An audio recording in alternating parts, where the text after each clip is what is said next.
আসলে শুধুমাত্র আদম নবী এক বিয়ে করছে, আর একজন নবী এখন পর্যন্ত বিয়ে করেনি। শুধুমাত্র আদম নবী কয় বিয়ে করছে? কথা কন, কয়টা? বউ পায়নি, যে পাইলে তো আরো করতো, কিন্তু বউ পায়নি, যার কারণে ওই একটা লেই থাকা লাগছে।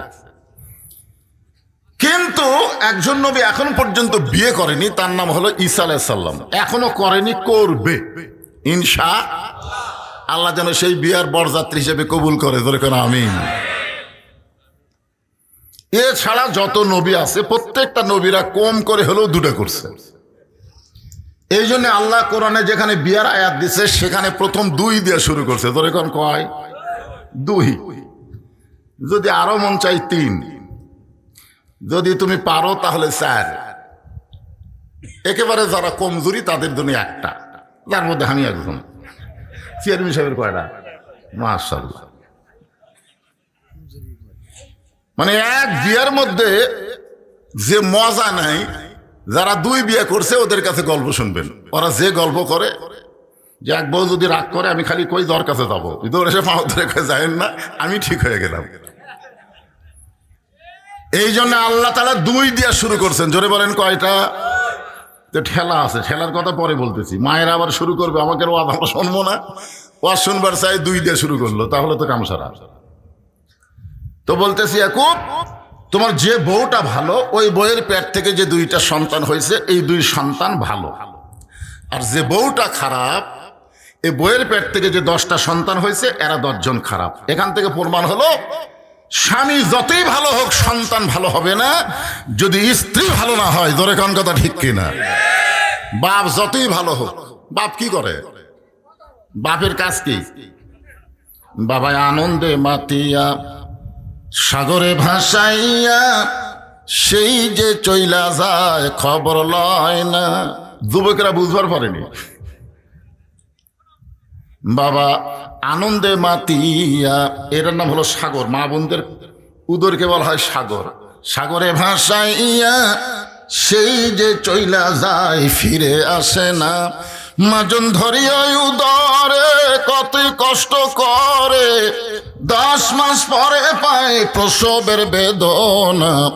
এমন দরদি ভাবে কেউ হবে না আমার মা, মা গো। আমার সেই সম্মানিত মা বোনেরা যারা পর্দার অন্তরালে বসে আছেন, আমি আমার অন্তরের অন্তঃস্থল থেকে আপনাদের সবাইকে শুভেচ্ছা জ্ঞাপন করে এই মুহূর্তে জানতে চাচ্ছি আপনারা সকলে কেমন আছেন? আলহামদুলিল্লাহি রাব্বিল আলামিন। যে আল্লাহ শারীরিক সুস্থতা এবং মানসিক প্রশান্তি। আমি যখন আসতেছিলাম তখন মনে হয় ভাই বক্তব্য দিচ্ছিল যে আমরা 1 বছর কয়েক মাস আগে শরীর সুস্থ ছিল, কিন্তু মনের মধ্যে একটা অশান্তি ছিল না? না জানি কি হয়, না জানি কি হয়। আজরাইল ধরার আগে পুলিশ ধরার ভয়। আসলে আমাদের সবাইকে যে আজরাইল ধরবে এই ব্যাপারে কোনো সন্দেহ, কিন্তু কখন ধরবে এইটা আমরা কেউ জানি না। তারপরেও দেখেন আজরাইল ধরার চিন্তাই নাই, খালি পুলিশ যেন না ধরে এই চিন্তা আমিও করছি হাসিনার সময়। আয় রে কি ভয় রে। এই যে মনের মধ্যে একটা অশান্তি ছিল, বর্তমানে সেই অশান্তি আর নাই। শরীরও ভালো, মনও ভালো। ধরে কেন সুবহানাল্লাহ। যে আল্লাহ আমার শরীর সুস্থ রেখে মনটাকে ভালো রেখে আজকের এই জান্নাতের বাগানে আমাদের কবুল করলেন, আমরা সে আল্লাহর উপরে খুশি না বেজার? তাহলে জবান করে সমস্বরে সকলে বলবো রব্বানা লাকাল হামদ হামদান কাসীরান তাইয়িবান মুবারাকান ফিহি। আমরা আল্লাহর প্রশংসা করলাম এই কারণেই, আপাতত আমরা দেখতেছি আল্লাহ আমাদের উপরে খুশি আপাতত। কারণ যে জগতের কথা আমাদের মনে নাই সেই জগতের নাম হলো রুহের জগৎ। এই রুহের জগৎ যদি আল্লাহ আমাদের পক্ষে না থাকতো, দুনিয়াতে মুসলমানের ঘরে আমাদের কবুল করতো না। জোরে কোন ঠিক কিনা? মুসলমানের ঘরে যখন আমরা কবুল হয়েছি, বিশ্বাস করতে পারি আখিরাতের জগৎ আমাদের ভালোই হবে। আপনাদের কি ধারণা? বাল তুসিরুনাল হায়াতাদ দুনিয়া ওয়াল আখিরাতু খায়রু ওয়া আবকা। যখন আমরা দোয়া করি তখন কি বলি? রব্বানা আতিনা ফিদ দুনিয়া হাসানাতাও অফিল আখিরাতি হাসানা। কি বুঝলেন এই দোয়া দিয়ে? আপনারা কি বুঝেন? এই যে দোয়া করেন, আমি তো তাফসীরের মধ্যে দেখলাম যার দুনিয়া ভালো না তার আখিরাত কোনোদিন ভালো হবার পারে না। তাহলে আখিরাতকে যদি আমরা ভালো চাই, আমাদের বাংলাদেশকে ভালো হওয়ার দরকার আছে না নাই? দরকার আছে না নাই? আপনি মানুষের তৈরি আইন অনুযায়ী চলবেন আর কোরআনের ওয়াজ শুনে মনে করবেন আমার দায়িত্ব শেষ। এইটুকু মনে করার কারণেই আমরা বড় বিপদে আছি।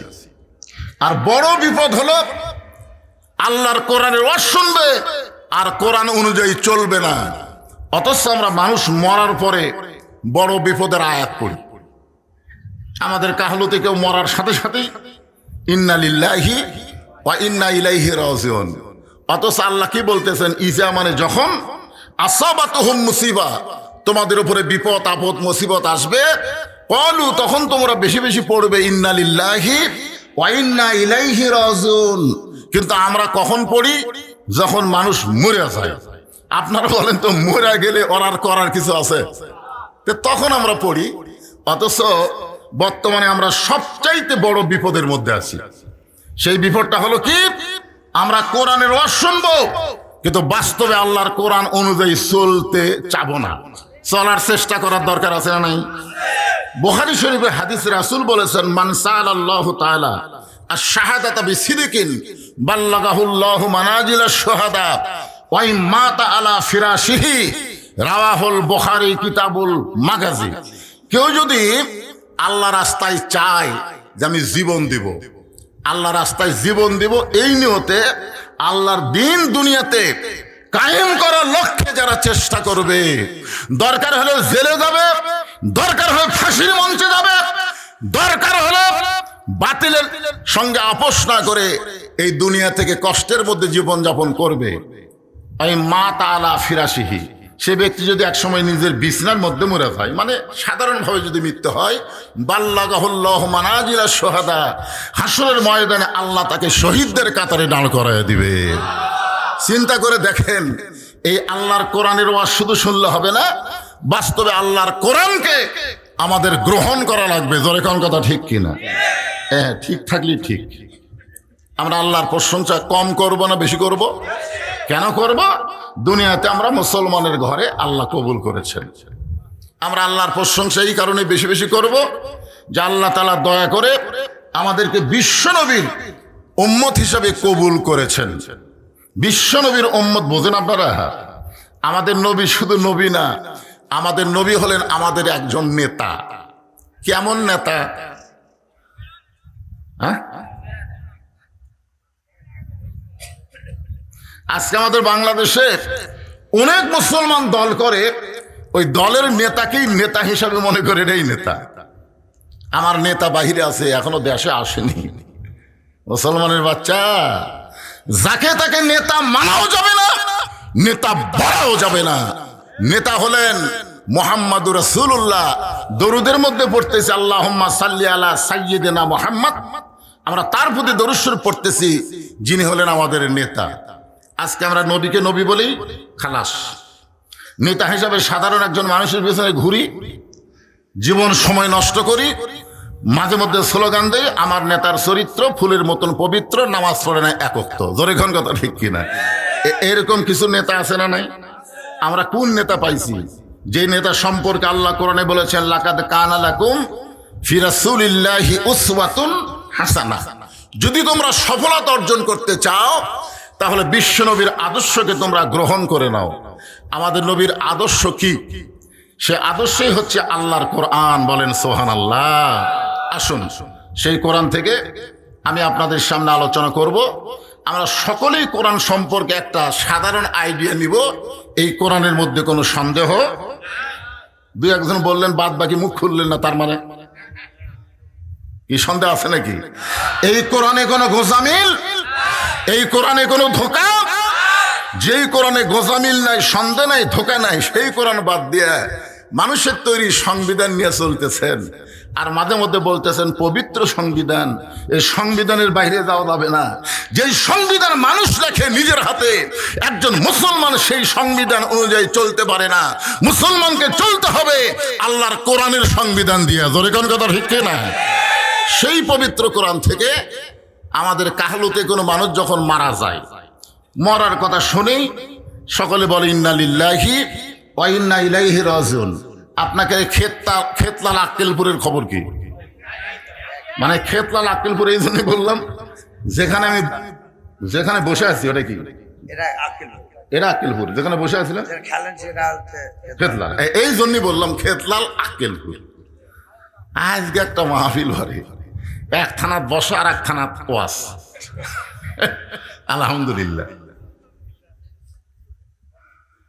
একজন আমাকে বলতেছে যে আমাদের মসজিদে 2 থানার লোক নামাজ পড়ে, মানে এমন জায়গায় মসজিদ খেতলাল আক্কেলপুর, এটাই সেটাই। আলহামদুলিল্লাহ। তো আপনাদের খেতলাল আক্কেলপুরে মানুষ মরে গেলে আপনার কি কম? এই একই কথা।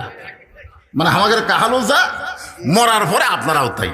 মানে মরার পরে, বাঁচা অবস্থায় যে দল করো অসুবিধা নেই, কিন্তু মরার পরে আমরা সবাই এক দল। বাবা ইন্না লিল্লাহ। আপনারা বলেন তো, মরার পরে এক দল হওয়া লাগবে না জীবিত অবস্থায় এক দল? না, জীবিত অবস্থায় যার মতো তাই দল করো, আর মরার পরে ইন্না লিল্লাহ। এখন আসেন সেই ইন্না লিল্লাহর উপর সামনে নিয়ে আমি আপনাদের সামনে আলোচনা করব।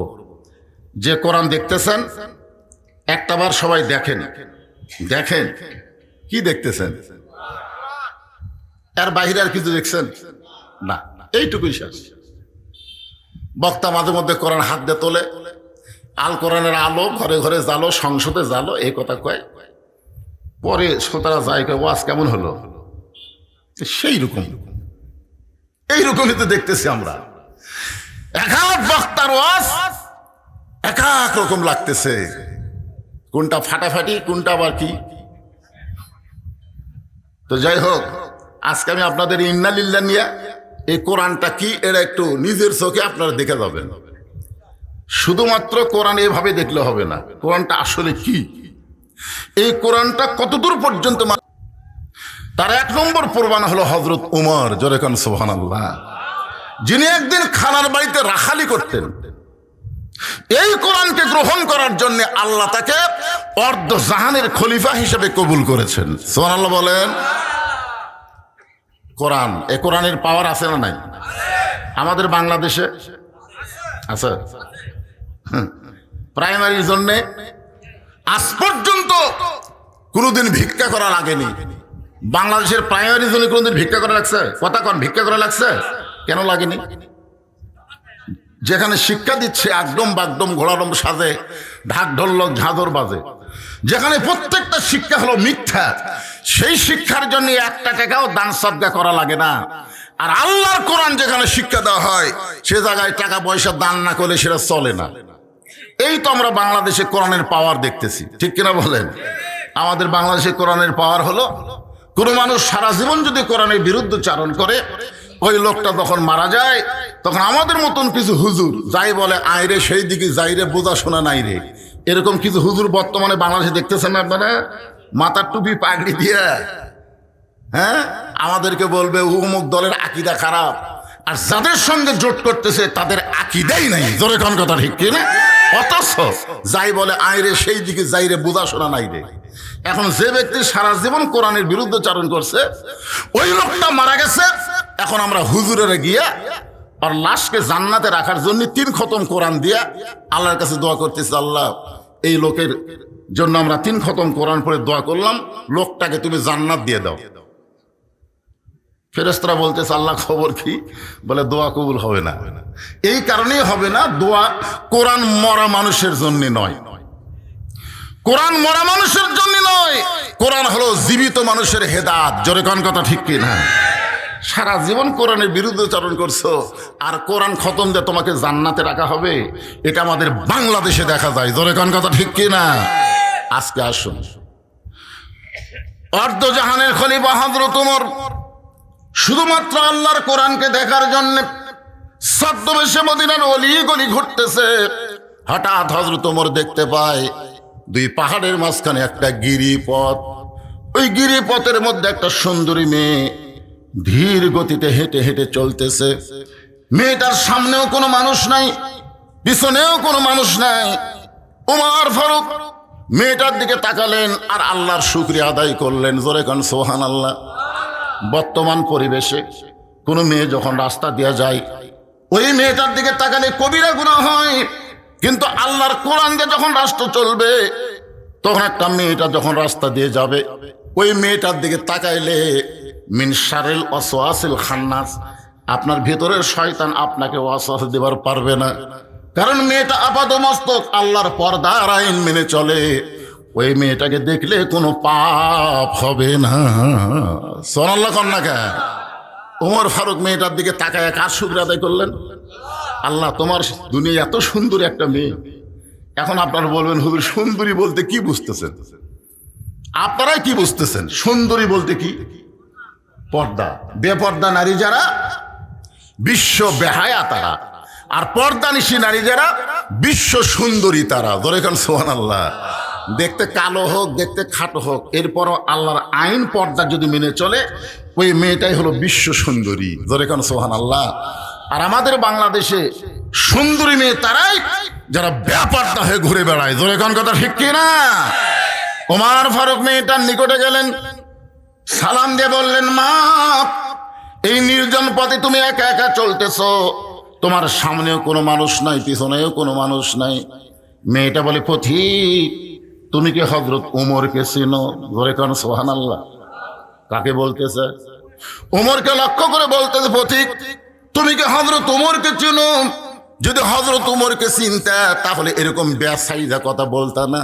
কারণ ওমর যেদিন থেকে আল্লাহর কোরআন দিয়ে রাষ্ট্র চালায়, সেদিন থেকে পৃথিবীর এক প্রান্ত থেকে আর এক প্রান্তে একটা মহিলা যাবে, তার কলিজায় আল্লাহ ছাড়া অন্য কারো ভয় থাকবে না। ঠিক তো ঠিকই বললেন।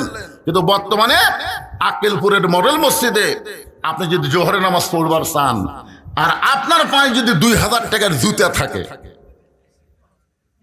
ঠিক তো ঠিকই বললেন, তাহলে আপনি কি করবেন ভাই? জুতা মসজিদে 10,000 থাকে, আপনি সামনে কাতারে যাবেন? আপনার মন বলবে জুতা হেরাস না, জুতা হেরাস না। কারণ বর্তমানে বাংলাদেশে যে আইন চলতেছে, এই আইনে চোর, ডাকাত, বাটপার, সাদাবাজদের মশান বাড়তিছে। ধরে কোন কথা ঠিক কিনা? 2 চোর মসজিদের চারিধার ঘুরতেছে আর বলতেছে, আমাদের ভয়ে সব ভালো জুতা মসজিদের মধ্যে ঢুকছে, আমাদের ভয়ে। দেখছেন, চোর বুকের থাবায়ের কয় হামাকের ভয়ে। যে আইন চলতেছে, এই আইনে চোর, ডাকাত, বাটপারের মোশন হবে। আর আল্লাহর কোরআন আইন যখন চলবে, তখন বাংলাদেশ অনুবেক্ষণ যন্ত্র দিয়ে চোর, ডাকাত, বাটপার খুঁজে পাওয়া যাবে না। জোরে কোন কথা ঠিক কিনা? এখন 2000 টাকার জুতে হাতত নিয়েছে। মুয়াজ্জিন দৌড়ে এসে বলতেছে, ভাই, আপনি আল্লাহর ঘরে ঢুকতেছেন, কি দোয়া বলতেছে? আল্লাহুম্মা আফতাহ লি আবওয়াবা রাহমাতিক। তো দোয়া তো ঠিকই বললেন, ডান পাও ঠিক দিলেন, জুতা কেন? তখন বলতেছে, ভাই, চোরের ভয়। এখন আপনারা বলেন, আল্লাহর ভয়, চোরের ভয় একই কলিজার মধ্যে যদি রয়, তার কোনদিন নামাজ কবুল হবে? তাহলে আল্লাহর ভয় শুধুমাত্র অন্তরে রাখতে গেলে এই মানুষের তৈরি সংবিধান আর চলবে না। আল্লাহর কোরআনের আইন চালাতে হবে জায়গা মতো। জোরে কোন কথা ঠিক কি না? সেই জায়গার নাম কি? আরো জোরে, জোরসে বলেন। তারা বুঝবার পারতেছে না, আমি বুঝা দিব তো। এখন আপাতত ময়না ফাঁকির মতন না বুঝাই বলেন। আমি বগুড়া রহমাননগরে দেখছি একটা ময়না পাখি, গেট খুললেই ময়না পাখি বলতো সালামালাইকুম। মানে গেট খোলার সাথে ময়নার ওই সালামের সম্পর্ক। কুত্তাও যদি গেট খোলে সালামালাইকুম। আপনার বলেন তো, ময়না পাখি কি সালাম বোঝায়? কিন্তু ও কেন বলে? ওর সাথে একটা সংযোগ করে দিছে, গেট খোলা মাত্রই সালাম দেওয়া লাগবে। আজকে আমাদের বাংলাদেশে সংসদে কেন আল্লাহর কোরআন? অবশ্যই এটা আপনাদের বুঝাতে হবে। জোরে কোন কথা ঠিক কিনা? ঘরের মধ্যে কোরআন, মাদ্রাসার মধ্যে কোরআন, কোরআনের মাহফিলে কোরআন কাম হলো না। আমি তো তুই আমি বক্তা, আল্লামা সাইদ হুজুর 50 বছর আল্লাহর কোরআনের হক তাফসীর করেছে, তারপরেও কোরআনের কিছুই দেখতে পারলাম না, বরং তাকে জেলখানা থেকে বের করে হাসপাতালে হত্যা করা হলো। এইটাই হলো বাংলাদেশের নমুনা। ধরে কোন কথা ঠিক কিনা? আমি যে বলবো আল কোরআনের আলো বোঝেন বা না বোঝেন, আজকে একটা স্লোগান দেন, সংসদে জালো আল কোরআনের আলো। আপনি বলতেছেন না কোন দল? আমি বলছি ভাই, আপনি ওই বেড়াতে যে দল করেন করেন, অসুবিধা নেই, কিন্তু আমরা সাবিয়ানের তলে সবাই কয় দল? মসজিদের মধ্যে চেয়ারম্যান সাহেব আমার সাথে যদি নামাজ পড়ে আর সামনে যদি 4 আঙ্গুল যায়, আমি কি খাড়া হয়ে থাকবো? আমি হাত ধরে টেনে বলবো কাতারও তাই চেয়ারম্যান যদি বলে হুজুর আপনি আমাকে টানেন কেন? আরে আপনি যেই দলই করেন, আল্লাহর ঘরের মধ্যে ঢুকলে কোনো দল চলবে না, সমস্ত দল ভাঙ্গে এক কাতার হওয়া লাগবে। ধরে কোন কথা ঠিক কিনা? আল্লাহর কোরআনের মাহফিলে যখন এসেছি তখন কোরআনের পক্ষে আমাদের কথা বলতেই হবে। ধরে কোন কথা ঠিক কিনা ভাইজান? কোরআন শুধু দোয়া দরুদ উপমা দেওয়ার জন্য আসেনি তো। মেয়েটা বলে পথিক, তুমি যদি হযরত ওমরকে চিনতা তাহলে এরকম বেসাইদা কথা বলতা না। ওমর আল্লাহর কোরআনকে যখন থেকে রাষ্ট্র চালায়, তখন থেকে পৃথিবীর এক প্রান্ত থেকে আর এক প্রান্তে একটা মহিলা যাবে, ওই মহিলার কলিজায় কেবলমাত্র আল্লাহ ছাড়া অন্য কারো ভয় থাকবে। ওমর ফারুক বললেন, মা তোমার কথা শুনে আমার খুব খুশি লাগতেছে, কিন্তু তুমি যে ধীর গতিতে চলতেছ, আমার মনে হয় তোমার ভিতরে কোনো দুঃখ আছে। আমার মনে হয় তোমার ভিতরে কি আছে? কোনো দুঃখ আছে। মেয়েটা বলতেছে, আসলেই তাই, আমি একজন দুঃখী নারী। আজকে 6 দিন হলে হযরত ওমরকে আমি খুঁজে বেড়াই। আমি আসলে একজন দুঃখী নারী, আজকে 6 দিন হলে হযরত ওমরকে আমি খুঁজতেছি। ওমর ফারুক বললেন, মা তুমি কি পাগলি নাকি? ওমরকে যদি খুঁজবার চাও তাহলে বঙ্গভবনে যাও, গণভবনে যাও, সংসদ ভবনে যাও, রাষ্ট্রীয় ভবনে যাও। এইগুলো ভবন বাদ দিয়ে তুমি 2 পাহাড়ের মাঝখানে খুঁজতেছো, ওমর কি উঠ দুম্বা? 2 পাহাড়ের মাঝখানে খুঁজলে তুমি তাকে পাবা? মেয়েটা বলে, পথিক তুমি জানো না, আল্লাহর কোরআন দিয়ে যখন থেকে রাষ্ট্র চলবে তখন থেকে নেতাদের খোঁজা লাগবে না, নেতারাই দুঃখী মানুষকে খুঁজে বেড়াবে। ধরে কোন কথা ঠিক কিনা? আজকে নেতা খোঁজা লাগে, গরিবের বন্ধু, সমাজ সেবক, জনদরদি, হাইরে দরদি নেতা ভাই, ভোট পায় ওই শালার এলাকাত নাই। জোরে কথা কর না কেন? আর এলাকাত নাই। হঠাৎ মাঝে মধ্যে বেড়াবার আসে, বসন্তের কুকিল মাঝে মধ্যে আসে। তো যারা দয়া করে ভোট দিছে ওই গরিবের নেতার সাথে দেখা করবার কাছে যায়, দেখে চান্সের অত্যাচারে নেতার ধারতি যাওয়া যায় না। এত চামচা, বুঝলেন? নেতা মানে চামচা। এখন চামচার অত্যাচারে নেতার কাছে যাওয়া যায় না। এই নেতারা ভোটের আগে বললো গরিবের বন্ধু, জনদরদি, সমাজ সেবক, এখন ভোট পাইয়া চামচার অত্যাচারের কাছে যাওয়া যায় না। এটা কোনো নেতৃত্ব নয়। মেয়েটা বলতেছেন, প্রতীক শোনো, আল্লাহর কোরআন দিয়ে যখন রাষ্ট্র চলবে তখন নেতা খোঁজা লাগবে না, নেতারাই দুঃখী মানুষকে খুঁজে বেড়াবে। আমি 6 দিন হলে ওমরকে খুঁজতেছি, আর 1-8 দিনের ভিতরে যদি ওমরকে না পাই তাহলে জায়গা মতো বিচার দিব। বুঝবার পারেননি? যদি 7 দিন, আমার সময় কয় দিন? 6 দিন খুঁজেছি, আর 1-8 দিনের মধ্যে যদি ওমরকে খুঁজে না পাই তাহলে জায়গা মতো বিচার দিব। যেই বলেছে জায়গা মতো বিচার দিব, ওমর ফারুক হাঁটু গেড়ে বসে গেছে। জায়গা বোঝেন?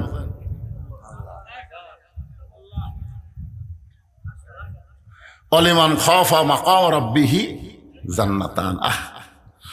ওমর ফারুক হাঁটু গেড়ে বলে বলতেছে, মা তুমি যে ওমরকে খুঁজতেছো 6টা দিন হলে আমি হইলাম সেই ওমর।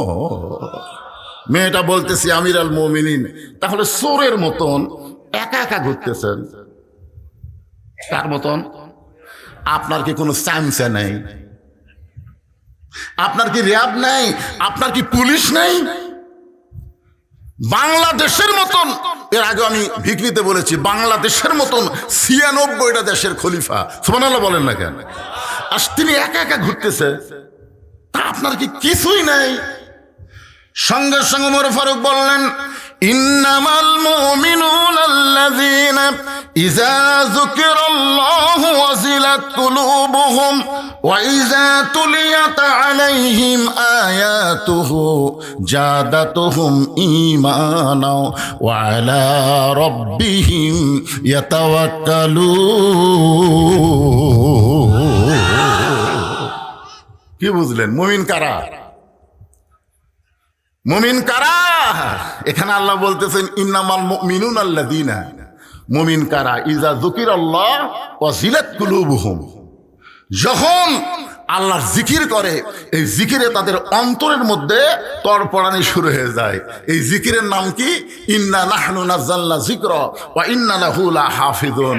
এই জিকিরের নাম হলো আল্লাহর কোরআন। জোরে কোন সুবহানাল্লাহ।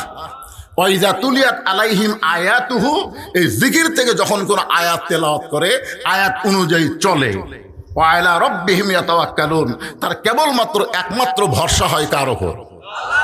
আল্লাহ তখন তার বডিগার্ড হয়ে যায়। সুবহানাল্লাহ বলেন না কেন? আল্লাহ তখন তার কি হয়ে যায়? বডিগার্ড হয়ে যায়। রোম থেকে একজন বীর এসেছিল মদিনায়, ওমর ফারুককে হত্যা করবে, 200 লাল উট তাকে দেওয়া হবে। রোমের বাদশা ঘোষণা করেছে ওমরের মাথায় না দিলেই 200 লাল উট পুরস্কার পাবি।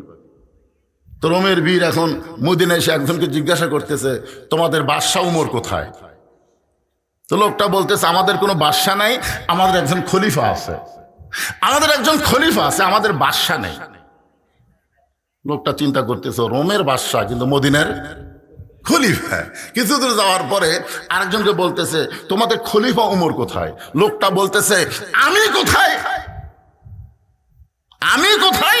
ওইটা ওমরের সাথে দেখা হলে বলো। আমার ঠেকা বলি উমর কোথায় খোঁজা, বরং আমি কোন জায়গাতে আছি উমর আমাকে খুঁজতেছে। ধরে গেল সুবহানাল্লাহ। রোমের বীর কয়, এই মদিনার লোকজন কি পাগল টাগল নাকি? কিছু তো যাওয়ার পরে বলতেছে, ভাই তোমাদের খলিফা উমরের বাসা কোথায়, প্রসাদ কোথায়? তখন বলতেছে, কোনো বাসা প্রসাদ নাই, মাঝে মধ্যে গাছতলা ঘুম পাড়া দেখি, তোমাদের দেখবার মন চায় ওই গাছের কাছে যাও। মাঝে মধ্যে এসে গাছের ছায়ে ঘুম পাড়ে। রোমের বীর চিন্তা করতেছে, যে লোকটা ফাঁকা জায়গায় ঘুম পাড়ে, কোনো প্রাচীর নেই, এই লোকটার মাথার দাম 200 লাল উট। যখন ঘুম পাড়বে ওই সুযোগেই শেষ করার নিয়তে গাছের ডালে বসে বীর দেখতেছে, রোমের বীর দেখতেছে। ইতিমধ্যে হযরত ওমর আসতেছে, কেমন যেন একেবারে ফ্যাকাশা চেহারা নিয়ে এসে মাথার পাগড়ি খুলে মাটিতে বিছাইয়ে দিলেন, ডান হাতকে বালিশ বানায়া ওই পাগড়িতে শুয়ে একটা দোয়া পড়লেন, আল্লাহুম্মা বিইসমিকা আমুতু ওয়া আহইয়া। এই দোয়া পড়াও শেষ, ঘুম ধরাও শুরু। আমাকে এলাকার মেম্বরেরা রাত্রেবেলা ঘুমায় না, কেউ যদি জুতা ফলতে হাঁটে, বক কই দেখো তো র্যাব আইছে নাকি, এত গম মারা মারছে, হাঁটন দেইর কয় র্যাব আইছে। অথচ অর্ধ জাহানের খলিফা হযরত ওমর, দোয়া পড়াও শেষ, ঘুমটাও শুরু। রোমের বীর চিন্তা করে, এই মানুষের মাথার দাম কোনোদিন 200 লাল উট হতে পারে না।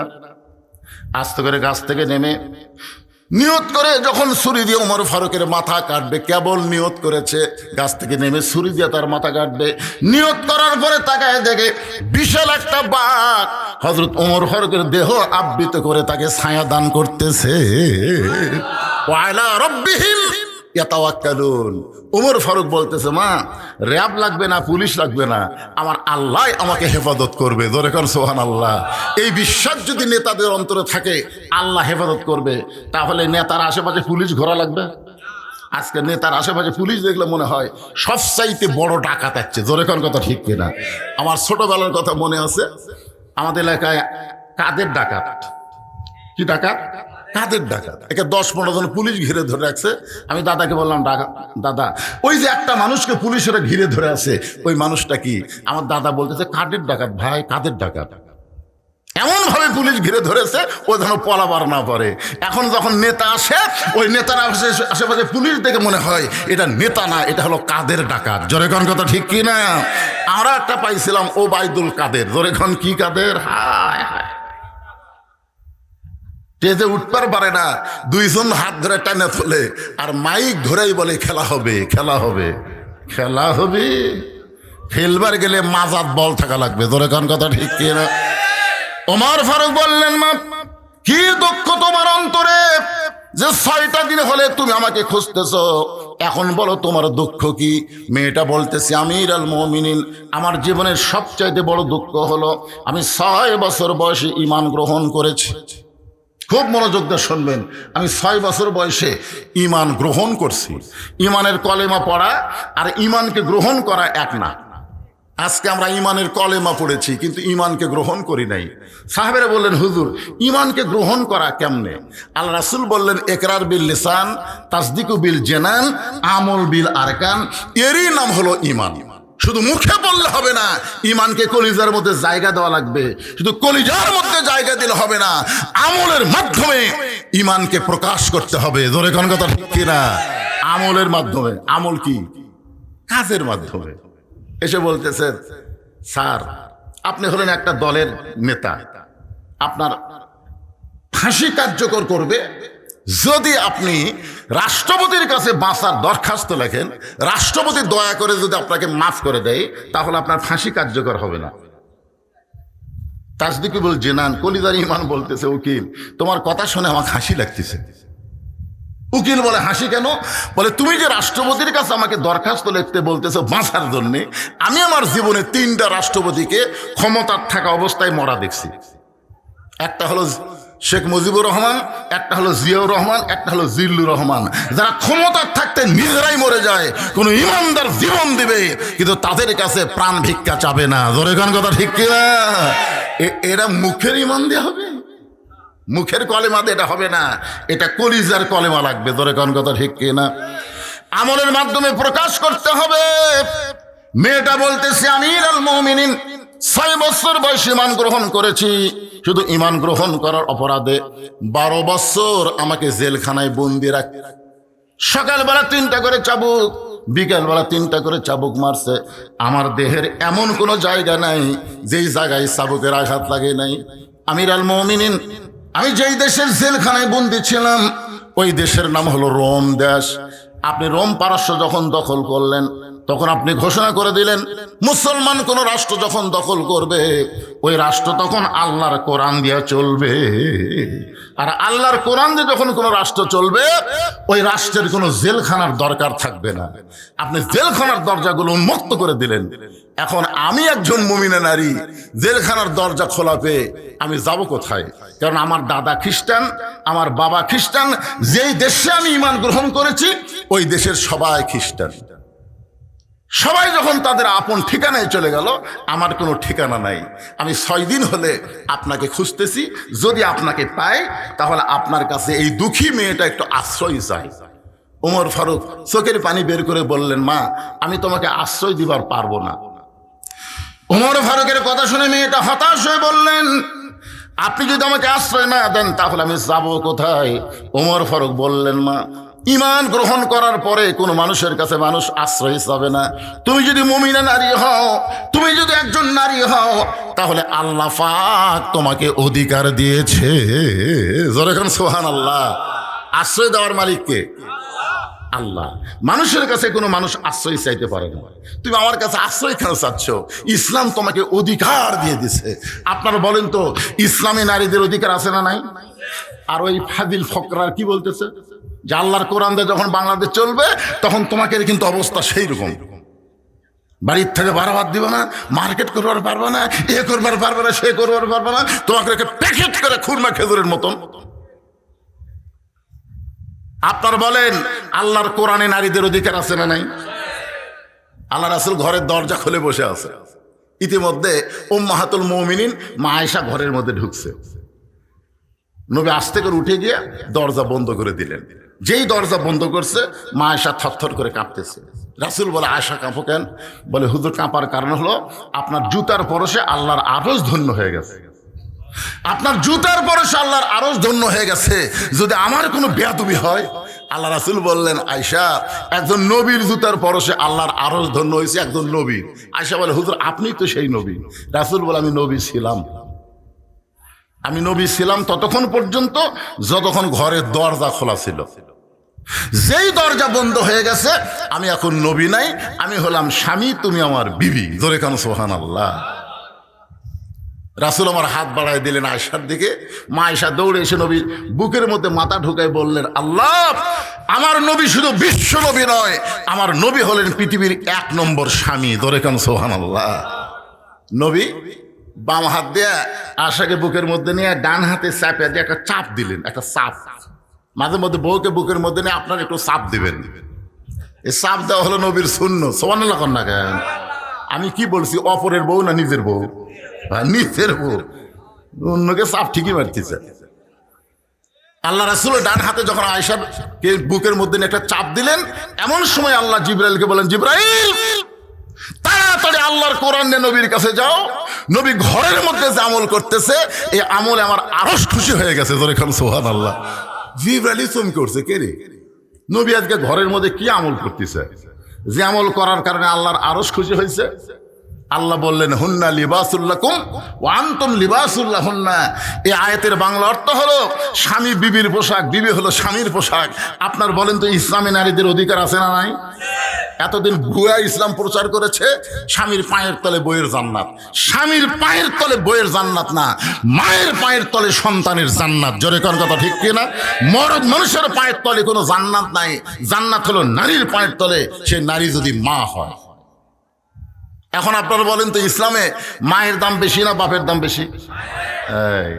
মায়েরা বোঝে না, বাপের চাইতে মায়ের দাম 3 গুণ বেশি একটা সন্তানের কাছে। ধরে কোন কথা ঠিক কিনা? ওমর ফারুক বললেন, মা, ইসলাম তোমাকে বহু অধিকার দিয়েছে, এই মুহূর্তে তোমার 1 নম্বর অধিকার হলো তোমার বয়স কত। মেয়েটা বলতেছে, আমিরুল মুমিনিন 6 বছর বয়সে ঈমান গ্রহণ করেছি, আর জেলখানার মধ্যে 12 বছর আমি জীবন কাটাইছি। 6 আর 12 একত্র করলে কত হয়? ওমর ফারুক বললেন, মা, এই 18 বছরের একজন যৌবনা নারীর জন্য ইসলামের 1 নম্বর অধিকার হলো ভালো একটা ছেলের সঙ্গে বিয়ে বসা। ভালো একটা ছেলের সঙ্গে কি বসা? ভালো ভালো, এটা খেয়াল করবেন। সুন্দর হতে পারে শাকিব খান, কিন্তু ভালো না। শাকিব খান ভালো না, বিয়ার আগেই বাচ্চা পেটত দেয়। ধরে কোন কথা ঠিক? বাংলাদেশের সুদর্শন নায়কের নাম কি রে? ছেলেরা নাম কি? শাকিব খান, কিন্তু বিয়ের আগেই পেটত বাচ্চা দেয়। এই অপু সরকার কন আর বুবলি কন আর যাই কন, ওরা বাচ্চা লিয়ে হাজির। বিয়া হলো কবে, কবে বাচ্চা পেটত আসলো, কে বিয়ে পড়ালো, এগুলা কোনো খবর নাই, বাচ্চা নিয়ে হাজির। তার মানে বোঝা গেল, সুন্দর হলেই ভালো হয় না। কথা বলেন ঠিক কিনা? এখানে বলতেছে ওমর ফারুক, একটা ভালো ছেলের সঙ্গে বিয়া বসার অধিকার আছে। ভালো ছেলের 1 নম্বর গুণ কি? যে বিবাহে ডিমান্ড নিবে না, মহরনা নগদ দিবে। বিবাহে কি নিবে না? ডিমান্ড নিবে না। আপনার ডিমান্ড মনে হয় বোঝেন না। মহরনা নগদ। মহরনা দেওয়া হলো ফরজ, আর ডিমান্ড নেওয়া হলো হারাম। জোরে কোন, মহরনা দেওয়া কি? এ কথা জোরে কন না কেন? আপনার কি বাকি থিয়া বিয়ে করছেন নাকি? আপনার কেউ বাকি থিয়া বিয়ে করছেন? প্রত্যেকটা দোকানে লেখা আছে আজ নগদ কাল বাকি। তার মানে বাকির নামই ফাঁকি। জোরে কোন, বাকির নামই। যারা মহারণা বাকি থিয়া বিয়ে করছেন, শোধ করছেন, এখন এরই উপর যদি ওয়াজ হয়, তাহলে অধিকাংশ বাচ্চাই তো হালাল জাদা নয়। জোরে কোন কথা ঠিক কিনা? তা আপনাকে খেপাচ্ছি না, আমি রাগ করাচ্ছি না, একটু মনোযোগ দিয়ে শুনবেন। ওমর ফারুক বললেন, মা, এই মুহূর্তে তোমার কোনো অভিভাবক নাই, তুমি বড় একা হয়ে গেছো, আমার কাছে ভুল করে আশ্রয় চাইছো। আমি তোমাকে একটা ভালো ছেলের খবর দিব, কারণ তুমি তো আর ভালো ছেলে খুঁজতে পারবা না, কারণ তোমার অভিভাবক নাই। আমি বরং তোমার অভিভাবক হইয়া একটা ভালো ছেলের খবর দিচ্ছি, দেখো তো ছেলেটা তোমার পছন্দ হয় কিনা। মেয়েটা বলতেছি, আমিরুল মুমিনিন, সে ভালো ছেলের খবর কি? ওমর ফারুক বললেন, 30 পারা কোরআনের হাফেজ। আর সুবহানাল্লাহ বাড়ায়, MBBS ডাক্তার, ইঞ্জিনিয়ার, ব্যারিস্টার। ওরে কি মনে করতেছেন? আপনার আশেপাশের মাদ্রাসার কোনো বাচ্চা যখন রাস্তাতে হেঁটে যায়, আপনি জানেন ওর পায়ের তলে ফেরেশতারা নূরের পাখা বিছায় দেয়। সুবহানাল্লাহ কন না কেন? একটা হাফেজের দিকে তাকান, একটা আলিমের দিকে তাকান, আল্লাহ সগীরা গুনাহ মাফ করে দিবে। একটা ব্যারিস্টারের দিকে তাকান, একটা ডাক্তারের দিকে তাকান, একটা গুনাহ মাফ হওয়ার কোনো রেকর্ড নাই ইসলামে। আর ঠিক কয় না?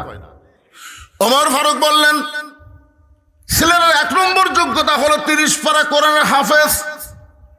2 নম্বর যোগ্যতা হলো 6 লক্ষ হাদিসের হাফেজ, 30 পারা কোরআনের হাফেজ। শিক্ষাগত যোগ্যতাকে শোনেন, 6 লক্ষ হাদিসের হাফেজ। ছেলেটার বয়স হলো মাত্র 22 বছর, ছেলেটার বয়স হলো মাত্র 22 বছর, লম্বায় হলো 6 ফুট 2 ইঞ্চি, গায়ের রং ফর্সা, চাঁদের মতন চেহারা।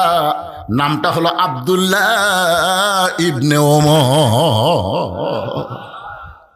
কার ছেলের খবর দিচ্ছে? ছেলেটার নাম হলো আব্দুল্লাহ ইবনে ওমর। আমার ছেলেটার সঙ্গে তোমাকে বিয়ে দিয়া তোমাকে আমার বাড়ির বৌমা বানায়া আমার বাড়িতেই তোমাকে অধিকার দিবার চাই। জোরে খান সুবহানাল্লাহ। তোমাকে আমার কি বানায়া? জোরে খান কি? খেতলাল আক্কেলপুর আর আমার কাহালুতে একই। আমাদের এলাকায় বেটার বউকে বৌমা কয়। তা আমি 3-4 বার বৌমা করলাম, সবাই আপনারা বৌমা বলতেছেন, কিন্তু আমার বাম পাশে একটা সভাপতি ছিল, ওই আর কথা কয় না। আমি সভাপতিকে বললাম, সভাপতি সাহেব সবাই বৌমা বলতেছে, বেটার বউ বৌমা হয়, আপনার কি বেটা নেই? হুজুর 2টা আছে। বিয়ে কি এখনো করানি? করাছে হুজুর। তো বৌমা খন না কেন? হুজুর আপনার ওয়াজ অনুযায়ী তো বউ পাইনি। আমার 2 বেটার বউ বৌমা হয়নি, এরা 2 জন আছে বউ দাজ্জাল। আজকে প্রায় বাড়িতে বৌমা পাওয়া যাচ্ছে না, বউ দাজ্জাল পাওয়া যাচ্ছে। জোরে কোন কথা ঠিক কিনা? কথা কন না কেন ভাইজান? বউ দাজ্জাল। আগে বেটা ভালোই ছিল, কিন্তু বিয়ে করার পর থেকেই বেটা ভিন্ন হওয়ার চাই। একদিন বাপ মা বলতেছে, কে রে তোর তো আর কেউ নাই, আমরাই তোর বাপ মা, আমাদের ছেড়ে তুই ভিন্ন হওয়ার চাস কেন? বউ সবসময় কান গরম করে দেয়, তোমাদের সঙ্গে থাকতে পারবো না, আমি ভিন্ন হয়ে গেলাম। আপনারা বলেন তুই কার বুদ্ধিতে ভিন্ন হচ্ছে? বউয়ের বুদ্ধিতে। আপনারা বলেন যে বউ বাপ মা থেকে তার স্বামীকে ভিন্ন নিয়ে করে নিয়ে যায়, ওটা কি বউ মা হয় না বউ দাজ্জাল হয়? আপনাকে ঘরে ঘরে কোনটা বাসেন? দাজ্জাল বাসেন না মা বাসেন? দরকার হলে বউ দাজ্জাল বাদ দিয়ে বেটাকে আর একটা বিয়ে করান। কিন্তু দাজ্জাল যে বাড়িতে থাকবে, এই বাড়িতে কোনো রহমত বরকত থাকবে না। জোরে কোন কথা ঠিক না? ওমর ফারুক বললেন, মা আমার আব্দুল্লাহর সঙ্গে তোমার বিয়েটা দিয়া তোমার বাড়িতে আমার বৌমা বানায়া আমার বাড়িতেই তোমাকে অধিকার দিবার চাই। মেয়েটা মুস্কি মুস্কি হাসতেছে বোরকার ভিতরে। ওমর ফারুক বলেন, মা আমার আব্দুল্লাহর সঙ্গে তোমার বিয়ে হবে, তুমি কিছুই বলতেছ না। মেয়েটা বলতেছে, আমিরুল মুমিনিন, একটা ভালো ছেলের সঙ্গে বিয়ে বসার অধিকার আমার আছে। আব্দুল্লাহর চাইতে ভালো কোনো ছেলে কি নাই? ওমর ফারুক বললেন, আমার 2 চোখে আব্দুল্লাহর চাইতে ভালো কোনো ছেলে আমার চোখে পড়ে না। মেয়েটা বলতেছে, তাহলে আমি একটা ছেলের নাম বলবো, দেখেন তো এই ছেলেটা আপনার চোখে কেমন লাগে। ওমর ফারুক চুন করছে, কে? তাই 6 বছর বয়সে জেলত বন্দি হলো, 12 বছর জেলখানা থাকলো, আর সেই মেয়েটা ভালো ছেলের খবর দিবে। ওমর ফারুক বললেন, মা তাহলে বলো তোমার কাছে ভালো ছেলের খবর কি? মেয়েটা বলতেছে, বাবার নাম হলো হযরত আলী, মায়ের নাম হলো খাতুনে জান্নাত ফাতেমা, নানার নাম হলো বিশ্বনবী মুহাম্মদ রাসূলুল্লাহ, তার নাতি হলো হোসাইন। এখন বলেন আপনার আব্দুল্লাহ ভালো না হোসাইন ভালো? যেই বলতেছে এখন আপনি বলেন আপনার আব্দুল্লাহ ভালো না হোসাইন ভালো? উমর ফারুক বললেন, মা সাইদুস শাবাবে আহলুল জান্নাহ হাসান হোসেন রাদিয়াল্লাহু তাআলা আনহুমা কাল রাসূলুল্লাহ, আল্লাহর নবী বলেছেন জান্নাতি যুবকদের সর্দার হবে 2 জন, একটা হাসান আর একটা হোসাইন। তাহলে যারা যুবক, এই যুবক যারা কোরআনের মাহফিল করতেছো, তোমরা কি হাসান হোসেনের জীবনী জানো? অথচ এই হাসান হোসেন হবে জান্নাতি যুবকদের সর্দার। তোমরা যদি জান্নাতে যাবার চাও, হাসান হোসেন সম্পর্কে জানার দরকার আছে না নাই? জোরে করে আছে না নাই? খালি কোরআনের মাহফিল করতেছো, কি জন্য হাসান, কি জন্য হোসাইন? আল্লাহ কেন বললেন লিয়াবলুয়াকুম আইয়ুকুম আহসানু আমালা? কেন বললেন? সঙ্গে উমর ফারুক বললেন, মা তুমি যে হোসেনের কথা বলতেছো, আমার আব্দুল্লাহর চাইতে 1000 গুণ ভালো। মেয়েটা বলতেছে, তাহলে আপনার আব্দুল্লাহর চাইতে 1000 গুণ ভালো যদি হোসাইন হয়, সেই হোসাইন থাকতে আমি অন্য কোন আব্দুল্লাহর সঙ্গে বিয়ে বসবো না। আপনি যখন বলেছেন ভালোর সঙ্গে বিয়ে বসার অধিকার আছে, তো ভালো থাকতে এটা কেন? ওমর ফারুক মেয়েটাকে নিরাপদ আশ্রয় দিলেন। পরন্তু বিকালবেলা হযরত আলীর দরজায় গিয়ে সালাম দিলেন, আসসালামু আলাইকুম ইয়া আহলাল বাইত। কোনো বাড়ির দরজা দিয়ে সালাম দেওয়া কার সুন্নত? জোরে বলেন কার সুন্নত? এটা কি ভোটের আগে না ভোটের পরেও?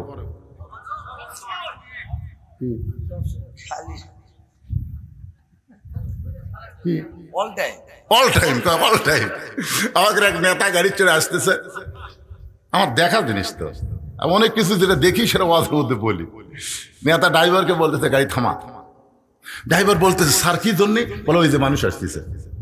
ড্রাইভার বলতেছে না স্যার ওরা তো ফকির।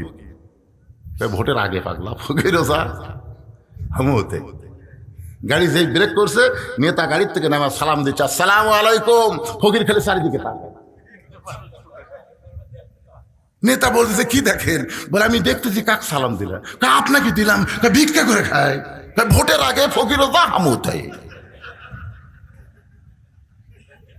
এখন এমন কতগুলো নেতা দেখা যাবে খালি সালাম ধরে করার কথা ঠিক না। এই সালাম শুধু ভোটের আগে দিলে হবে না, সব সময়। এমনকি বাড়ির দরজার যদি কোনো মানুষ নাও থাকে তাও সালাম দেওয়া নবীর সুন্নাত। এমনকি কবরে কোনো জীবিত মানুষ নাই, তারপরেও কবরের ধার দিয়ে যাওয়া হলো সালাম দেওয়া নবীর সুন্নাত। জোরে করেন সুবহানাল্লাহ। আসসালামু আলাইকুম ইয়া আহলাল কুবুর। এই কবরবাসী যারা, তাদের উপর আল্লাহ রহমত বর্ষিত হোক। জোরে করেন সুবহানাল্লাহ। তাহলে জীবিত মানুষকেও সালাম দেওয়া যাবে। যদি দরজায় কোনো মানুষ না থাকে তারপরেও বাড়িকে লক্ষ্য করে সালাম দেওয়া যাবে।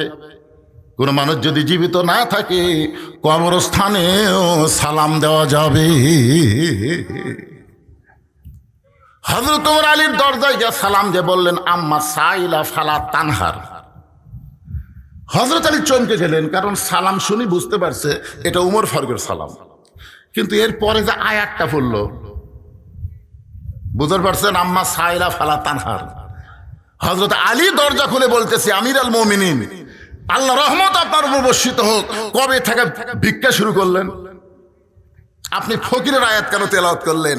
ওমর ফারুক বলে আলী, আজকে আমার জীবনের সবচাইতে বড় বিপদ। তো বড় বিপদ হলে ইন্না লিল্লাহ পড়া লাগবে। জোরে কোন কথা ঠিক কিনা? ইন্না লিল্লাহি ওয়া ইন্না ইলাইহি রাজিউন। আপনি ফকিরের আয়াত কেন বললেন? ওমর বলতেছে আলী, জীবনে কোনোদিন ঘটকালি করি নাই, আজকে প্রথম ঘটক হয়ে তোমার দরজায় তোমার হোসেনের ব্যাপারে আমি ওমর একটু ঘটকালি করবার চাই। আলী বললেন আলহামদুলিল্লাহ, আপনার মতন মহান ব্যক্তি যদি ঘটক হয় তাহলে পাত্রী অবশ্যই ভালো হবে। আপনার বলেন তো, ঘটক যদি ভালো হয় পাত্রী খারাপ হবে? এ বাবা মুরব্বী, কি হয়েছে বাবা? হ্যাঁ, এইরকম বয়সের লোক ধরে নিয়ে যাও বাবা, ধরে নিয়ে যাও, অসুবিধা নাই তো, বয়স বেশি। আপনারা বলেন তো, সব বয়সে ওয়াজ শোনা লাগবে? জোরে কারণ সব বয়সীকে ওয়াজ শোনা লাগবে? ওনাকে আল্লাহ পেনশন দিয়ে দিছে, আল্লাহ দিয়ে দিছে। সরকারি চাকরি যারা করে বুড়া বয়সে তাদের চাকরি করা লাগে না, বসে থেকে বেতন দেয়। জোরে কারণ কথা ঠিক কিনা? সরকারি চাকরি বোঝেন আপনারা? বোঝেন, কিন্তু সরকারি বয়স বোঝেন না। আমি যুবকদের মাহফিল, যুবকদেরকে লক্ষ্য করে বলতেছি, একটু মনোযোগ দিয়ে শোনেন।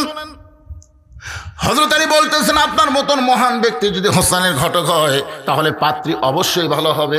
ওমর ফারুক বললেন 1 নম্বর গুণ হলো 6 বছর বয়সে ঈমান গ্রহণ করছে। পাত্রীর 2 নম্বর গুণ হলো 12 বছর ঈমানের পরীক্ষা দিয়েছে। সকালবেলা 3টা করে চাবুক, বিকালবেলা 3টা করে চাবুক মারছে, এরপরেও মেয়েটা ঈমান হারা হয় নাই। ওমর ফারুক বললেন পাত্রীর 3 নম্বর গুণ হলো আমার হাদিসের হাফেজ, কোরআনের হাফেজ আব্দুল্লাহর সঙ্গে বিয়ে দিবার চাইলাম, কিন্তু মেয়েটা আমার আব্দুল্লাহকে এলাও করে নাই। আলী তোমার হোসেনকে বড় পছন্দ করে, এখন বলো এমন মেয়েটাকে তোমার বেটার বউ করা যায়? আলী বলতেছে আমির আল মুমিনিন, আমি মনে মনে মনে মনে এমন একটা মেয়ে খুঁজতেছিলাম। মনে মনে বেটার বউ খোঁজা যাবে, কিন্তু দেখে দেখে খোঁজা জায়েজ নাই। এখন কতগুলো বাপ খালি দেখে বেড়াচ্ছে। এ পর্যন্ত 19টা দেখছে। আমার কাছে হুজুর 19টা দেখলাম, পছন্দ হয়নি। আমি কইলাম আবার বিয়ে করবে? না হুজুর, নিজের জন্য নয় তো, বেটার জন্য। তো বেটা বিয়ে করবে, আপনি দেখে বেড়াচ্ছেন? কিভাবে দেখেন? লায়া ছেড়ে হাত ধরে কয় মা দেখি তো তোমার হাতটা দেখি, মা দেখি তোমার চুল দেখি, মা এই হাত আর চুল দেখবার যায় ওই লুচ্চা হয়ে গেছে, ওই আরো দেখবি। জোরে কোন কথা ঠিক কিনা? লালে ফেরা শালা লুচ্চা হয়ে গেছে। বিয়ার আগে বেটার জন্যও যা, বাপের জন্যও তাই। খুব মনোযোগ দেবেন, বিয়ার আগে ছেলের জন্য যা, বাবার জন্যও তাই। একটু মনোযোগ দিয়ে শুনবেন। আলী বলতেছে, এমন একটা মেয়ে আমি মনে মনে খুঁজতেছিলাম। ওমর ফারুক বলেন, আলী তুমি যে মেয়েকে খুঁজতেছিলা সেই মেয়ের খোঁজ যখন আমি দিলাম, এখন বলো কি? বলে আমার পক্ষ থেকে আমি 100% রাজি। বিয়া দিবে কার সাথে? এ কথা কন না কেন? ঘটকালি কার সাথে হচ্ছে? 100% রাজিকে। ওমর ফারুক বুকের মধ্যে নিয়ে বলতেছেন, আল্লাহুম্মা জিদ মুহাব্বাতান লিল্লাহি ওয়া লিরাসূলিহি। ওমর ফারুক আলী যখন কোলাকুলি করতেছে, এমন সময় হোসেন ঘর থেকে বের হয়ে বলতেছে, আসসালামু আলাইকুম দুই মুরব্বী, আপনার দুইজন যেভাবে কোলাকুলি করতেছেন মনে হয় বিয়ে আপনারাই করবেন। ওমর ফারুক বলে, হোসেন আমরা দুইজন তোমার মুরব্বী, তুমি কি মুরব্বী মানো না? হোসেন বলতেছে, আপনার দুইজন আমার মুরব্বী আমি জানি, কিন্তু আসল মুরব্বী হিসাবে আমি শুধু একজনকেই মানি। দুনিয়াতে যতই মুরব্বী হোক কোন মুরব্বী মানা যাবে না, একমাত্র মুরব্বী হলো মুহাম্মদ রাসূলুল্লাহ। জোরে বলেন কথা ঠিক কিনা? আজকে তাবলীগেরা দুই মুরব্বী ধরছে থেকে দুই দল হয়ে গেছে। এক মুরব্বী, আতিউল্লাহ ওয়া আতিউর রাসূল। এরপরে বলা হয়েছে উলিল আমরি মিনকুম, এখানে তো বলা হয়নি আতিউ উলিল আমরি মিনকুম, এখানে আল্লাহ বলে নাই। কুল হে রাসূল আপনি বলেন, ইন কুনতুম তুহিব্বুন আল্লাহ ফাত্তাবিউনি, কেউ যদি আমি আল্লাহকে ভালোবাসতে চাই, আমার গোলাম হতে চাই, তাহলে তার একটাই মাত্র আমল, ফাত্তাবিউনি, আপনাকে গ্রহণ করতে হবে। রাসূল ছাড়া চোখ বন্ধ করে কাউকে মানা যাবে না। জোরে কোন কথা ঠিক কিনা কথা বলেন? ওমর ফারুক বলে, হোসেন তুমি কি বলবার চাও? হোসেন বলতেছে, আপনার দুইজন আমার মুরব্বী, আমি আপনাদের সম্মান করি, কিন্তু আসল মুরব্বী হিসাবে আমার নানাকেই শুধু আমি মানি।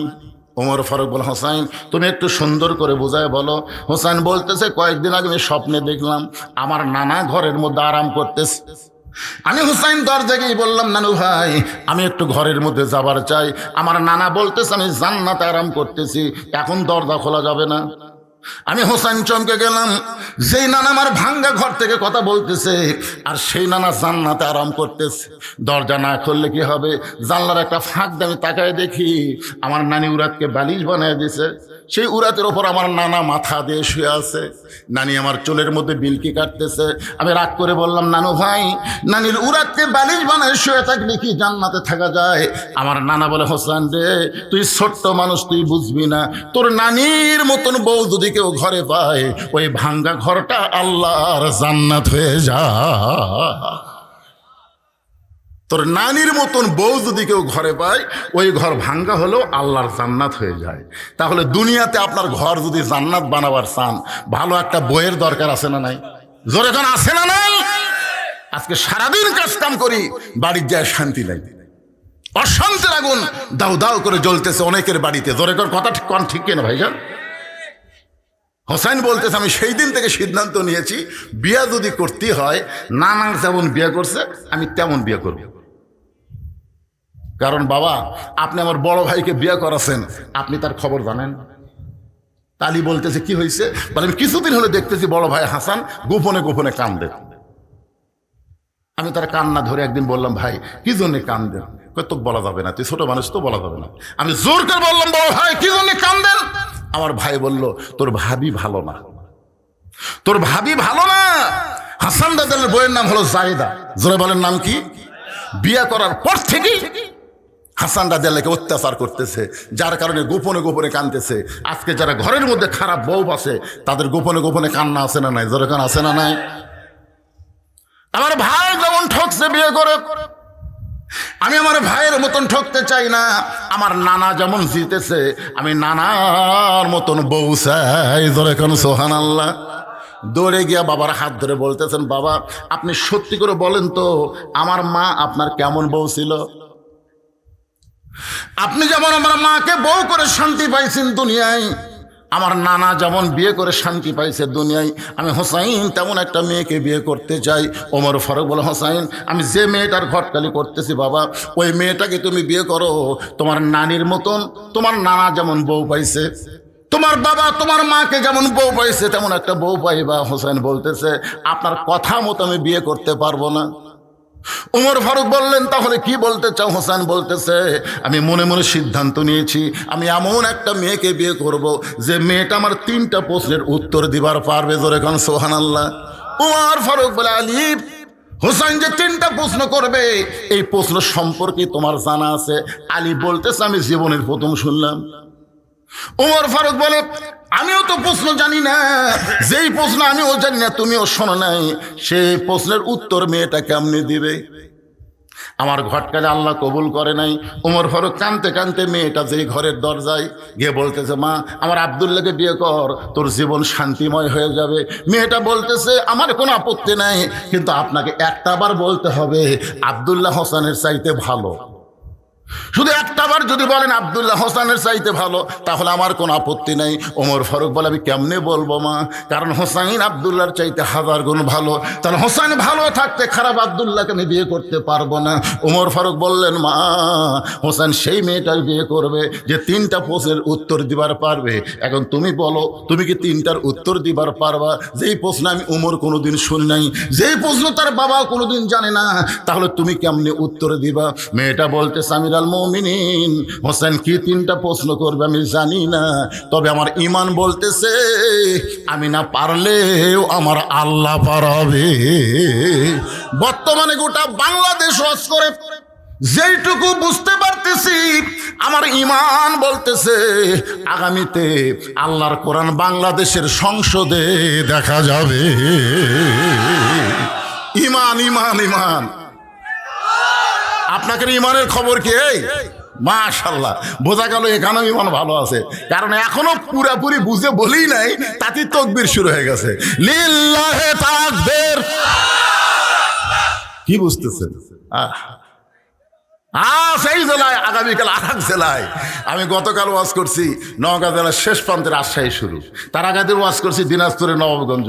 এক এক দিন এক এক রাতে এক এক জেলায় ওয়াজ করতেছি, প্রতিটা জায়গায় গিয়ে দেখতেছি মনে হয় ইমানের একটা ভাব চলে এসেছে। আর এই বাংলাদেশ থাকবে না, আগামীতে আল্লাহর কোরআনের বাংলাদেশ হয়ে যাবে। জোরে কোন কথা ঠিক কিনা? মেয়েটা বলতেছে আমিরুল মুমিনিন হোসেন কি 3টা প্রশ্ন করবে আমি জানি না, তবে আমার ঈমান বলতেছে আমি না পারলেও আমার আল্লাহ পারাবে। হাসিনা যেইভাবে আমাদেরকে কবজা করেছিল, অনেক মুরব্বীকে আমি জিজ্ঞাসা করছিলাম খবর কি, বলে আমার জীবনে হাসিনার পতন দেখতে পাবো না, এমনভাবে দুর্বল হয়ে গিয়েছিল ঈমান। কিন্তু আবু সাইদ যখন রংপুরে প্রথম জীবন দিল তখন থেকেই বাংলা মানুষের ঈমানের পাওয়ার বেড়ে গেল। ধরে কোন কথা ঠিক কিনা? মানুষ মরলে ঈমান বাড়ে, এইটা বাংলাদেশের আবু সাইদ শুরু করে দিয়েছে। এটা যদি ভিডিও না থাকতো তাহলে কিন্তু ঈমান বাড়তো না। ভিডিও মার মার, হায় রে, 2 হাত বাড়ায় বলতেছে মারো। তখন পুলিশ মনে করছে একটা গুলি করলে উই দৌড় মারবি, গুলি করছে উই আরো 1 ধাপ সামনে আছে, মার। আবার গুলি করছে, আর 1 ধাপ সামনে আসে, গুলি খায়, ও মারে বাবারে, কোনো শব্দ নাই। 3য় গুলি যেই করছে তখন একজন বন্ধু এসে দৌড়ে এসে ধরছে, ও তখন টলে পড়ছে। বাংলাদেশের মুসলমানকে দেখাই দিল দরকার হলে জীবন দিব, কিন্তু বাতিলের সঙ্গে কোনো আপোষ করা চলবে না। ধরে কোন কথা ঠিক কিনা? হ্যাঁ, ঈমানের দাবি যদি কুরবানি হয় সেই দাবি ঘরে বসে থাকা নয়। ঈমানের দাবি হলো কিছু বিনিময়, সেই বিনিময় যদি কলিজার ঘাম হয় সেই ঘাম দিতে জানো তৈরি থাকি। ওগো দয়াময় আমার আল্লাহ দয়াময়। কোন দিকে তাকে থাকেন? এটা ঈমান। বক্তা ওয়াজ করতেছে, কোন দিকে তাকে আছেন? ঈমানের দাবি হলো অগ্নি শিখা, বাতিলের বিরুদ্ধে জ্বলতে শিখা, সে আগুনে জ্বলে জ্বলে দিব ঈমানের পরিচয়। ঈমানের দাবি ঘরে বসে থাকা নয়। মেয়েটা বলতেছে আমিরুল মুমিনিন হোসেন কি 3টা প্রশ্ন করবে আমি জানি না, কিন্তু আমার ভেতরের ঈমান বলতেছে আমি না পারলেও কে পারাবে? ওয়া আলা রাব্বিহিম ইয়াতাওয়াক্কালুন, আল্লাহর প্রতি ভরসা করছে। এখন বলেন তো, আল্লাহর প্রতি কেউ যদি ভরসা করে, আল্লাহ তার সাথে আছে না নাই? আল্লাহ কোরআনে বলেছেন, অহুয়া মাকুম আইনামা কুনতুম, বান্দা তুমি নিজকে অসহায় মনে করো না, আমার প্রতি ভরসা করলে আমি আল্লাহ তোমার সঙ্গে থাকবো। জোরে কান সুবহানাল্লাহ। একটু আরেক জায়গায় আল্লাহ বলেছেন, ইন্নাল্লাহা মাআস সাবিরিন, ধৈর্যশীলদের সঙ্গে কে আছে? তা আপনারা যখন কোরআনের ওয়াজ শুনতেছেন, আপনাদের মনের মধ্যে শয়তান ওয়াসওয়াসা দিচ্ছে, কিন্তু আমরা তো কোরআন সংসদে চাই না, এ হুজুর তো যে হারে ওয়াজ করতেছে আমাদের বিরুদ্ধে ওয়াজ করতেছে না। আপনি ধৈর্য নিয়ে শোনেন, তারপরে বুঝবেন মুসলমান হয়ে যদি আমরা মরতে চাই, আল্লাহর কোরআনের বিকল্প কোনো রাস্তা নাই। জোরে কোন কথা ঠিক কিনা? আপনারা কি মরছেন? জোরে কোন মরছেন? কিন্তু মরারা তো মুসলমান হিসেবে মরা লাগবে ভাইজান। এই জন্য একটু ধৈর্য নিয়ে মনোযোগ দিয়ে শোনেন। ওমর ফারুক এক দৌড়ে আইছে হযরত আলীর বাড়িতে। কিছুক্ষণ আগে যে লোকটা কানতে কানতে চলে গেছে, সেই লোকটা আবার ফিরে আসছে। আরে জিজ্ঞাসা করতেছে, এখনই আপনি গেলেন মন খারাপ করে, এখনই ফিরে আসলেন কেন? বলে তারিখ করার জন্য। হোসেন বলতেছে, কিসের তারিখ? কিসের তারিখ? বলে বিয়ের তারিখ না, বিয়ের তারিখ না। তুমি মনে করো না তুমি যেভাবে খেদায় দিছো, আমি উমরের এত সাহস নাই যে তোমার বিয়ার তারিখ করবার আইছি। তাহলে কি জন্য তারিখ করবার আইছেন? বলে তুমি যে 3টা প্রশ্ন করবা, সেই প্রশ্নের উত্তর দেওয়ার তারিখ। আলী বলতেছে, যেই প্রশ্ন আমিও জানি না, আপনিও জীবনে শোনেন নাই, আর সেই প্রশ্নের উত্তর দিবার পারবে? উমর ফারুক বলতেছে, আলী মেয়েটা এমন কথা বলেছে যেই কথা শুনে আমারও ঈমান বেড়ে গেছে। জোরে কান সুবহানাল্লাহ। আমার মায়েরা যারা পর্দার অন্তরে আছেন, একটু মনোযোগ দিয়ে শুনবেন। নির্দিষ্ট তারিখ মোতাবেক হযরত উমর বসেছেন ডান পাশে, আর হযরত আলী বসেছেন বাম পাশে, আর হোসেন বসেছে মিডল পয়েন্টে। এটা হলো বসার কথা বললাম।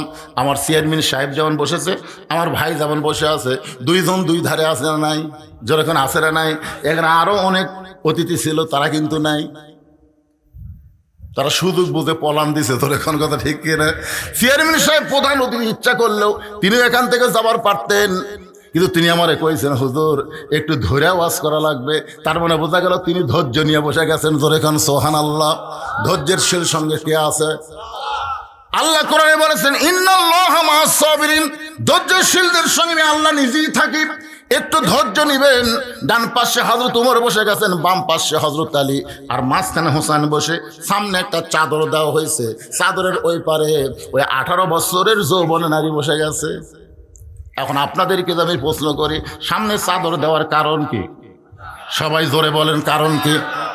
অথচ আমার বাংলাদেশের একজন গায়িকা এক সময় সংসদে সেই রকম তোড়জোড় ছিল, নাম বলার আগেই ভাই বলে দিচ্ছে, আমাদের আলেমদেরকে কানা কইছে সংসদের মধ্যে গানে, ওরে মৌলানা চোখ দুইটা করলা কানা, মনের পর্দা বড় পর্দা তোমরা খুঁজা পাইলা না। আমাদের বলতেছে আলেমরা, তোমাদের চোখ দুইটা কানা, মনের পর্দা বড় পর্দা তোমরা খুঁজা পাইলা না। তেতুল হুজুর বুঝলো না। আহমদ শফি রহমতুল্লাহ আলাইকে এই 2 টাকার গায়িকা মমতাজ তেতুল হুজুর বানাচ্ছে। ধরে এখন কি হুজুর? আপনারা বলেন তো, আহমদ শফির আপনারা চেনেন? যিনি বাংলাদেশে লক্ষ লক্ষ আলেমদের ওস্তাদ, আর সেই আহমদ শফি রহমতুল্লাহ আলাইকে মমতাজ সংসদের মধ্যে তেতুল হুজুর কইছে, একটা মুসলমানের বাচ্চা বাধা দেয়নি। ধরে কোন কথা ঠিক কথা বলেন? আচ্ছা, রাস্তার উপর যে শালারা চিল্লাই, এরা কি মানুষের বাচ্চা? এরা মানুষের বাচ্চা? আশ্চর্য কথা রে বারে। মন যদি শুনবার না চায়, বাড়ি চলে যাও। হয় করার অধিকার তোমাকে কে দিছে? আল্লাহ জবান দিয়েছে, জবান কাড়ে লিবারও পারে। জোরে কোন কথা ঠিক না? এই তো থামে গেছে। একটু মনোযোগ দিয়ে শুনবেন। সামনে চাদর দেওয়া কারণ হলো, আপনারা সকলেই বলেছেন পর্দা, তার মানে বোঝা গেল মনের পর্দা যদি বড় পর্দা হতো, ওমর ফারুকের মন ভালো না খারাপ, আলীর মন ভালো না খারাপ, হোসেনের মন ভালো না খারাপ, তাহলে সামনে চাদর দিয়ে বুঝাই দিলে মনের পর্দা পর্দা নয়, পর্দা হলো আল্লাহর আইন। সবাই বলেন পর্দা কার আইন? হ্যাঁ, আমি যত বড়ই হুজুর হই, আপনি আমাকে বাড়ির মধ্যে নিয়ে যাবেন আর আপনার বউ বেটিকে আমি দেখবো, আমার কিছুই মনে হবি না। আপনার বলেন তো হুজুরে গেলে সোলপোল আছে না নাই? তার এমন বোঝা গেল হুজুরে গেলে মন আছে।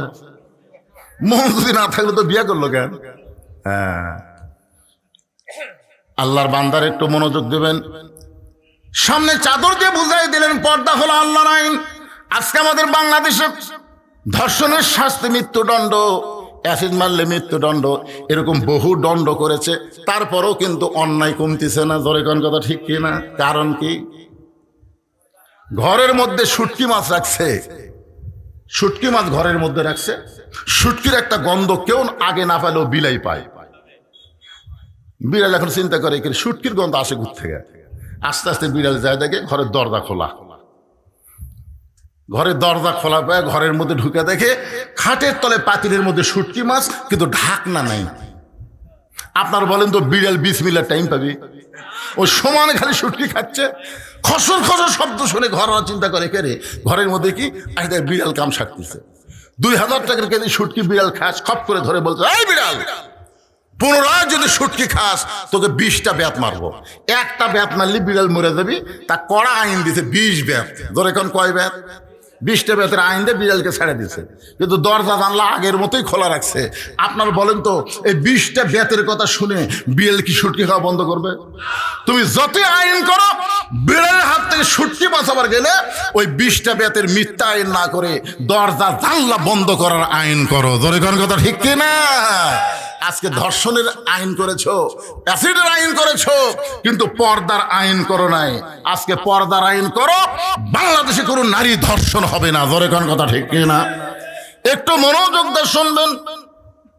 ওমর ফারুক বলে হোসাইন, এখন তুমি প্রশ্ন শুরু করে দাও। তুমি যে 3টা প্রশ্ন করবে, এখন থেকে প্রশ্ন শুরু করে দাও। এবার হোসাইন দাঁড়িয়ে বললেন, রে মেয়ে, তুমি একা একা বসে আছো, তাই বলে মনে করো না তুমি একলা হয়ে গেছো। আমি হোসাইন বড় একা। মনোযোগ দিয়ে শুনবেন। তুমি একা একা বসে আছো, তাই বলে মনে করো না তুমি একা, বড় আমি হোসাইন বড় একা হয়ে গেছি। ওমর ফারুক বলে, হোসাইন, তোমার ডান পাশে আমি বসে আছি, বাম পাশে তোমার বাপ বসে আছে, এরপরে তুমি একা কেমনে হলা? সঙ্গে সঙ্গে হোসাইন বলে, রে মেয়ে, আমার 2 পাশে 2জন মহামানব দেহ নিয়ে বসে আছে, কিন্তু এই 2 মহামানব মনে মনে তোমার পক্ষ নিয়েছে। আপনার বলেন তো হাসিনার সময় যে দিনের ভোট রাতে হলো, ড্যামি নির্বাচন হলো, নির্বাচন কমিশনার কি নিরপেক্ষ ছিল? এ কথা নিরপেক্ষ ছিল? সবাই বলতেছিল নিরপেক্ষ নির্বাচন কমিশনার, কিন্তু নির্বাচন কমিশনার মনে মনে একটা দলের পক্ষ নিয়েছিল। ধরে কোন কথা ঠিক কিনা? 18 সালে বিএনপি মাত্র 6টা আসন পেল। একসময় হাসিনা বলল ভিক্ষা দিছি, 6টা আসন কি দিছি? ভিক্ষা দিছি। তার মানে বোঝা গেল নির্বাচন কমিশনার নিরপেক্ষ ছিল না, একটা দলের পক্ষ ছিল। ওমর ফারুক বলেন তো মনে মনে কার পক্ষে? জোরে বলা লাগবে, কার পক্ষে? হযরত আলী কার পক্ষে? কিন্তু বসে আছে ছেলের দিকে। এখানে বুঝাই দিল যে বিবাহের আগে মেয়েটার কাছে ওমরও যাইতে পারবে না, আলীও যাইতে পারবে না। হোসেনের কাছেও যেমন, আমাদের 2 জনের কাছেও তেমন। জোরে কোন সুবহানাল্লাহ। এবার ওমর ফারুক বলে, হোসাইন, তাহলে কি এখন প্রশ্ন শুরু হবে? হোসেন বলে, রে মেয়ে, আমার 1 নম্বর প্রশ্ন হলো, আমার মাকে তুমি জানো? হযরত আলী বাম পাশ থেকে চুমকে উঠছে, আমি ছেলের সঙ্গে আছি, আর ছেলে বাপের কথা না বলে মায়ের কথা কেন বলতেছে যে আমার মাকে তুমি জানো? খুব খেয়াল করবেন, এমন প্রশ্ন করেছে, উত্তর দেওয়া খুবই সহজ, খুবই সহজ। আমার মাকে তুমি জানো? আমি কোন মায়ের সন্তান? ফাতেমার সম্পর্কে আমাদের সবার জানা আছে না নাই? জোরে করে আছে না নাই? সেই কারণেই হোসেন বলতেছে, আমার মাকে তুমি জানো? আমি কোন মায়ের সন্তান? সঙ্গে সঙ্গে পর্দার ওপার থেকে মেয়েটা বলে, হোসাইন, আমি আপনার মাকে চিনি। প্রশ্ন করেছে জানো, সঙ্গে সঙ্গে মেয়েটা বলতেছে আমি আপনার মাকে চিনি। এই উত্তর শুনে ওমর ফারুক জিহ্বাত কামড় দিয়েছে। হযরত আলীর চোখ দিয়ে দরদর করে পানি পড়তেছে। ওমর ফারুক জিহ্বাত কামড় দেওয়ার কারণ হলো প্রথম প্রশ্নে আউট হয়ে গেল। 3বার উত্তর দিবি, একটাতেই তো আউট। প্রশ্ন করলো আমার মাকে জানো, আর উত্তর দিল আমি চিনি। আলীর চোখ দিয়ে পানি পড়ার কারণ হলো আমি হোসেনের মাকে ঠিক মতো চিনবার পারিনি, আমি নিজেই পারিনি। এত বছর সংসার করার পরেও আমি হোসেনের মাকে পুরোপুরি চিনতে পারিনি। চোখ দিয়ে দর দর করে পানি পড়তেছে, আর মেয়েটা বলতেছে হোসেন আপনার মাকে চিনি। কিন্তু তিন বিচারক কেউ কোনো কথা বলতেছে না। একশো মেয়েটা বলে হোসেন আপনি প্রশ্ন করলেন, আমি উত্তর দিলাম, উত্তর হলো কি হলো না, তিন বিচারকের এক বিচারকও কিছুই বলেন না। ওমর ফারুক বলতেছে কেমনে হবে, তোমাকে প্রশ্ন করলো কি আর তুমি উত্তর দিলে কি? হোসেনের মা ফাতেমা সম্পর্কে দুনিয়ার সমস্ত মানুষ জানতে পারে, কিন্তু চিনতে পারে এই খবর কেউ বলতে পারবে না। বেপর্দা নারী যারা, সমাজের সবাই চিনবে তারা। জোরে কোন কথা ঠিক কিনা? আপনার গ্রামত কার বউ কেমন সুন্দর এটা আপনার বলে পারবেন তো? পারবেন না। চার পাঁচজন এক জায়গায় বসে সব বাহাস লাগছে, কে রে আমাকে পাড়ার মধ্যে সবচেয়ে সুন্দরী বউ কার রে? তখন বলতেছে উমুকে। না না না, তুই ঠিক মতো দেখিসনি, ওই পাড়ার ওর বউ সবচেয়ে সুন্দর। তাহলে তোমরা তো অপরের বউ সুন্দরের কথা বলতেছে কেমনে? এর বউ সুন্দর সবচেয়ে বেশি, এ কথা জানার পেছনে কারণ হলো ওই মেয়েটা বেপর্দা। বেপর্দা নারী যারা, সমাজের সবাই চিনবে তারা। জোরে কোন কথা ঠিক কিনা? আপনারা বলেন তো ফাতেমা কি বেপর্দা? তাহলে কেমনে বলতেছে আমি চিনি? আলীর চোখ দিয়ে দর দর করে পানি পড়তেছে। এমন সময় মেয়েটা বলে হোসাইন আপনার মায়ের চোখের ভুরু জোড়া ছিল, আপনার মায়ের বাম গালে কালো একটা তিল ছিল, এই থুতুনির তলে লাল একটা দাগ ছিল। সঙ্গে সঙ্গে আলী বলতেছে মা যা বলছিস বলছিস মা, আর বলিস না, কারণ তিনজনের মধ্যে একজন পরপুরুষ আছে। আপনার বলেন তো এই তিন পুরুষের মধ্যে ফাতেমার জন্য পরপুরুষকে? জোরে বলেন। তাহলে চিন্তা করে দেখেন, তিনজনের মধ্যে একজন পরপুরুষ, যাকে হযরত আলী পরপুরুষ বলতেছে, সেই পরপুরুষ সম্পর্কে আল্লাহ নবী বলেছেন আমার পরে কেউ যদি নবী হতো লাউ কানা ওমর, আল্লাহ ওমরকে নবী বানায় দিত। রাসূল বলেছেন নবুয়তের দরজা বন্ধ দেখে ওমর নবী হওয়ার পারে নাই, কিন্তু নবী হওয়ার সব যোগ্যতা আল্লাহ ওমরকে দান করেছে। সেই ওমর যদি পরপুরুষ হয়, তাহলে মুরিদের বইয়ের কাছে পীর কি পুরুষ? আর কথা কয় না, মুরিদের বইয়ের কাছে পীর কি পুরুষ? পরপুরুষ। ও বাবা পুরুষ। আহা, আমি এর আগেও আপনাদের বলেছি, হয়তো মনে নাই। তিনটা জিনিস খেয়াল করবেন, বড় ডাক্তারের বউ কোনোদিন সিজার লাগে না। বড় ডাক্তার যারা, তারা বউকে সিজার করে না। কারণ কি জানেন? সিজার করলে বাচ্চারও ক্ষতি, মায়েরও ক্ষতি। এই জন্য ডাক্তারের বউয়ের সিজার লাগে না। দুই নম্বর হলো মৌলানার বাড়িতে মিলাদ হয় না। দেখবেন খেয়াল করে, মৌলবীদের বাড়ি মিলাদ হয় না। ওরা পরের বাড়িতে পড়ায়, কিন্তু নিজের বাড়িতে হয় না। আর তিন নম্বর হলো পীরের বউ কোনোদিন মুরিদ হয় না। খেয়াল করে দেখবেন, পীরের বউ জানে আমার পীর মাঝে মধ্যে মুরিদের বউয়ের দিকে চোখ মারে, এই লুচ্চার হাতে মুরিদ হবো না। ঠিক আছে? মাশাআল্লাহ। তাহলে তিনটা মুখস্থ রাখবেন। এক নম্বর হলো ডাক্তারের বউয়ের সিজার লাগে না, দুই নম্বর হলো মৌলবীর বাড়িতে মিলাদ লাগে না, আর তিন নম্বর হলো পীরের বউ মুরিদ হয় না। যেই পীরেরা নারীদেরকে মুরিদ দেয়, বুঝবেন এরা ভণ্ড। ধরে কোন এরা কি? এরাই ভণ্ড। হ্যাঁ, আল্লাহর বান্দার একটু খেয়াল করবেন। আলী বলতেছেন মা চোখের ভুরু জোড়া, এটা আমি বলতে পারি, কারণ হোসেনের মা আমার বউ। এই কারণে প্রত্যেকটা স্বামী বলতে পারে তার বইয়ের ভুরু কেমন। জোরে কোন ঠিক কিনা? আমি বলতে পারবো। রাসূল বলেছেন স্বামীরা যদি স্ত্রীর দুই চোখের মাঝখানে এই যে ভুরু দেখতেছেন, এই দুই চোখের মাঝখানে যদি একটা চুমা খায় ভুরুর উপরে, আল্লাহ তাআলা খুশি হয়ে তাদের আমল নামায় একটা নফল হজের সওয়াব দিয়া দেয়। এইদিকে তাকান, কোন জায়গা? এই দুই ভুরুর মাঝখানে এই চুমা দেওয়ার নফল হজের সওয়াবের কথা কইছি। মেয়েদের কাছে এক সিলি পাইছে, হুজুর আপনি তো মস্ত বড় ক্যাফাল করলেন। আমার স্বামী যে বিড়ি খাওয়া খায়, ওই ঘরের মধ্যে ঢুকলেই মনে ভোকরা পাটা ঢুকছে, এই জায়গা চুমা খাবার গেলে তো আমার পেট খারাপ হয়ে যাবে। শোনেন, যারা বিড়ি খায়, এই যারা বিড়ি খায়, এরা যে ঘরত থাকে, সে ঘরে সবকিছু গন্ধ না? কথা কোন গন্ধ কিনা? আর কাপড় ধরেন, যা ধরবেন সব দুর্গন্ধ।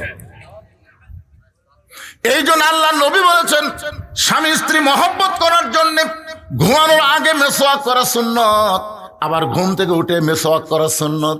আপনি যত বেশি মেসওয়াক করবেন, আল্লাহ আপনার মুখের দুর্গন্ধ তত বেশি দূর করে দিবে। সুবহানাল্লাহ জোরে কান। আলী বলতেছেন, মা বাম গালে একটা তিল আছে আমি বলতে পারি, থুতুনি তলে লাল একটা দাগ আছে। হোসাইন তার মা হওয়ার কারণে বলতে পারে। তুমি কেমনে বললাম? মেয়েটা বলতেছে, মুরব্বী তাহলে শোনেন, ওই রোমের জেলখানার মধ্যে যখন আমি বন্দি ছিলাম, সকালবেলা 3টা করে চাবুক মারতো, বিকেলবেলা 3টা করে চাবুক মারতো। আমার দেহের এমন কোনো জায়গা নাই যে জায়গায় চাবুকের আঘাত লাগে নাই। এক সময় চাবুক মারতে মারতে আমি অধৈর্য হয়ে গেলাম, বিরক্ত হয়ে বললাম, আল্লাহ তুমি আছো আসমানে, তোমার নবী আছে মদিনায়, এই রোমের জেলখানার মধ্যে এত নির্যাতন, আমাকে দেখার মতন কেউ নাই। লা ইলাহা ইল্লাল্লাহ আছে আসমানে, আর মুহাম্মদ রাসূলুল্লাহ আছে মদিনায়। এই জেলখানার মধ্যে এত নির্যাতন হচ্ছে, দেখার মতন কেউ নাই। মাঝে মধ্যে কিন্তু বিরক্ত হয়েছে বিএনপির লোকেরা, বিরক্ত হয়েছে জামাতের লোকেরা এই 15.5 বছর আল্লাহর ওপর। মাঝে মধ্যে নিজের বাড়ি বানাচ্ছে, সে বাড়ি থাকা যাচ্ছে না, আলুর বাগুড়ির মধ্যে থাকা লাগতেছে। তাও যদি আলুর দাম হতো, কথা ঠিক রায়, এইবারে আলু যে কি করবি ভাই, আলুর বাগুড়ের মধ্যে থাকা লাগছে। ওয়াজ করে বাড়ি থাকা যায় নাই। বাড়ির বউ মোবাইল করে বলতেছে, সন্ধ্যা থেকে পুলিশ ঘুরতেছে, আপনি বাড়িতে আসবেন না। চিন্তা করেন, চোর ডাকাত বউলে শুয়ে আছে, আর আলিম হয়ে আলুর বাগুড়ের মধ্যে ঘুম পাড়তেছে। একটু বিরক্ত ভাব আসে কি আসে না? গাজার মুসলমান কিন্তু মাঝে মধ্যে বিরক্ত হয়, আল্লাহ ইসরায়েলি ইহুদিরা আমাদের পাখির মতন হত্যা করতেছে, তুমি কখন সাহায্য করবে? মাতা নাসরুল্লাহ, তোমার সাহায্য কখন হবে? আল্লাহ করে বলেন, ওয়ালা নাবলুওয়ান্নাকুম বিশাইয়্যিম মিনাল খাউফি ওয়াল জুই ওয়া নাকসিম মিনাল আমওয়ালি ওয়াল আনফুসি ওয়াস সামারাতি ওয়া বাশশিরিস সাবিরিন। আল্লাহ ধরে না, ধরে না, ধরে না, ধরলে ছাড়ে না। এতদিন হাসিনা ধরেনি ধরেনি ধরেনি, আমরা মনে করতেছিলাম আল্লাহ কয় 41 সাল লাগবে না রে, 24 সালের মধ্যে আমি আল্লাহ এমন ধরা ধর্ম। আল্লাহর ওলি বলেছিল 12 কোটি মুসলমান গাছের গোড়া নাড়া দিবে আর দিল্লির মামু বাড়ি গিয়ে পড়বা। ধরে কোন কথা ঠিক কিনা? আল্লাহর ওলির কথা 100% সত্য হয়ে গেছে। সুবহানাল্লাহ হবেন না ভাই? একটু মনোযোগ দিয়ে শুনবেন। মেয়েটা বলতেছে, মুরব্বী হযরত আলীকে লক্ষ্য করে বলতেছে যে আমি বিরক্ত হয়ে বললাম, আল্লাহ তুমি আছো আসমানে, নবী আছে মদিনায়, এই জেলখানায় এত নির্যাতন আমাকে করতেছে, আমাকে দেখার মতন তো কেউ নাই। এ কথা বলে কাঁদতে কাঁদতে যখন ঘুমায় গেছি, ওই ঘুমের ঘরে আমি স্বপ্নে দেখতে পাই আমার শিয়রের পাশে নূরের একটা পুতুলি বসে কাঁদতেছে। আমি বললাম, কে গো আপনি? জান্নাতের হুরি না বেহেশতের পরি? আমার মাথায় হাত দিয়ে বলে, মা আমি জান্নাতের হুরিও না বেহেশতের পরিও না, আমি হলাম জগৎ বিখ্যাত মা ফাতেমা। আমি তখন ওই ঘুমের অবস্থায় স্বপ্নে তার চেহারার দিকে তাকালাম, কিছুই দেখতে পাইলাম না। যতটুকু দেখতে পাইলাম ভুরু 2টা জোড়া, বাম গালে কালো একটা তিল, থুতুনির তলে লাল একটা দাগ দেখেছি, এর বাহিরে আর কিছুই দেখতে পাই নাই। সঙ্গে সঙ্গে হোসেন বলে, রে মেয়ে, 1 নম্বর প্রশ্নের উত্তর যেমন আশা করেছিলাম তার চাইতে 100 গুণ তুমি সুন্দর উত্তর দিয়েছ। লিল্লাহে তাকবীর। ওমর ফারুক বলতেছে, আমার ঘটকালে আল্লাহ কবুল করছে। হোসেন বলতেছে, এত সহজ না, 3টা প্রশ্নের উত্তর দিলে বিয়ে করব, নচেত আমি বিয়েই করব না। ওমর ফারুক বলে, হোসেন তাহলে এখন 2 নম্বর প্রশ্ন শুরু করো। ইযা আসাবাতুহুম মুসিবাতুন ক্বালু, সকলে পড়েন, ইন্না লিল্লাহি ওয়া ইন্না ইলাইহি রাজিউন। যে আয়াতকে সামনে নিয়ে আলোচনা করতেছি ভাইজান, যখন বিপদ আপদ মুসিবত তোমাদের সামনে আসবে, আল্লাহ দোয়া শিখে দিয়েছেন, বেশি বেশি তোমরা ইন্না লিল্লাহর আমল করবে। ইন্না লিল্লাহর আমল হলো, এই দুনিয়াতে থাকা যাবে না, যতই বড় বড় বাড়ি তৈরি করো এখানে থাকার কোনো সুযোগ নাই, আমাদের সবাইকেই যাওয়া লাগবে। ধরে কোন ঠিক কিনা? কোন বনেরই পাখি তুমি আইলা রে কোন বনে, আবার কোন বনেতে যাইতে হবে পড়ছে নাকি মনে। মেয়ে। হোসাইন বলে, রে মেয়ে, আমার 2 নম্বর প্রশ্ন হলো 6 বছর বয়সে তুমি ইমানটা কেমনে পাইলা?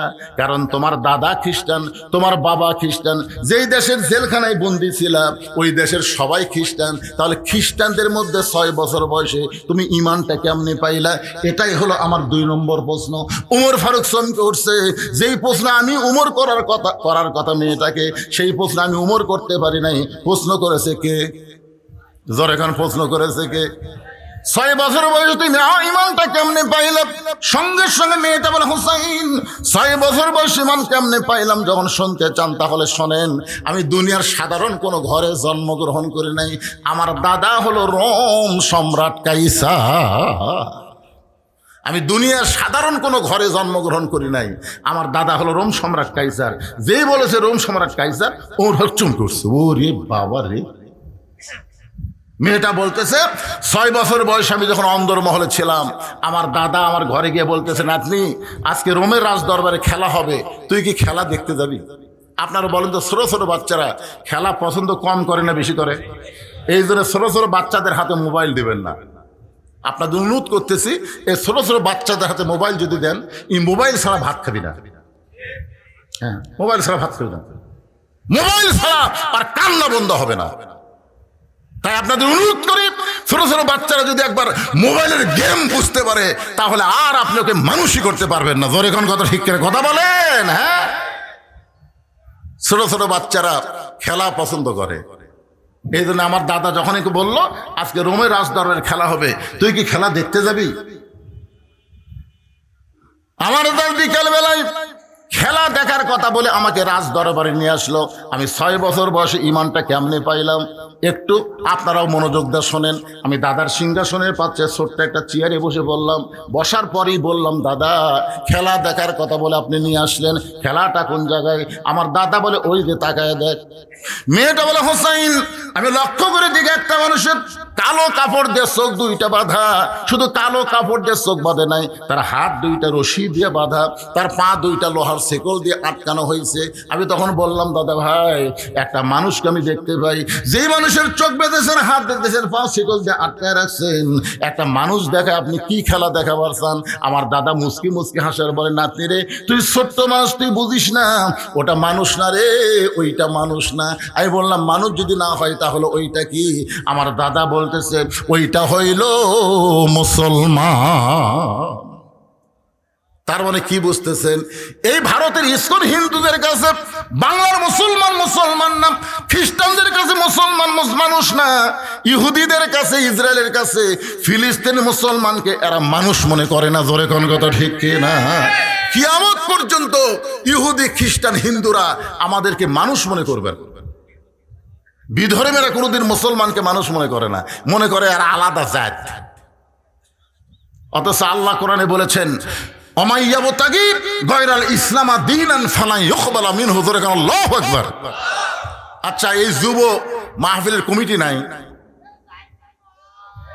আচ্ছা শোনেন, এই কমিটি নাই, তাহলে এরা কি করতেছে?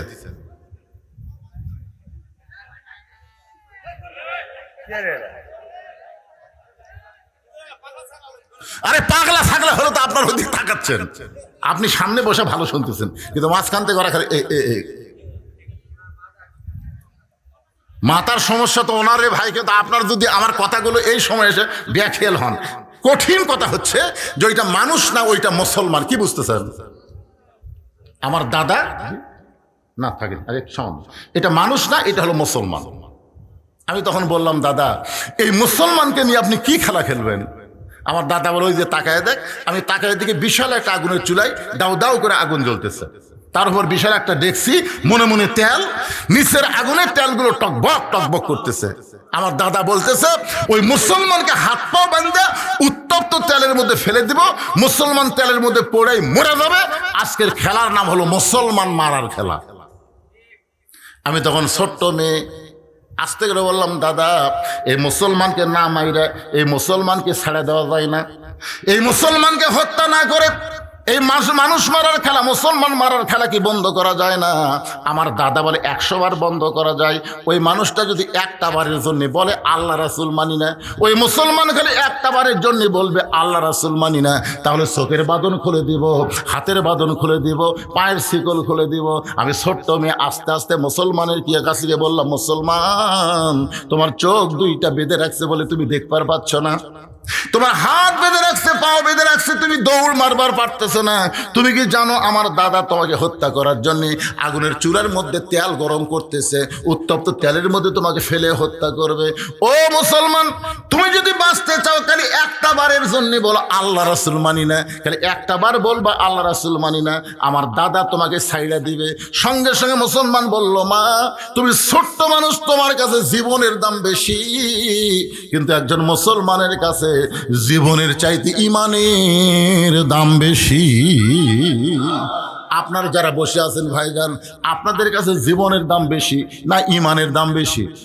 কাদের কাছে ইমানের দাম বেশি? দুই হাত আল্লাহরে দেখান, লিল্লাহে তাকবীর।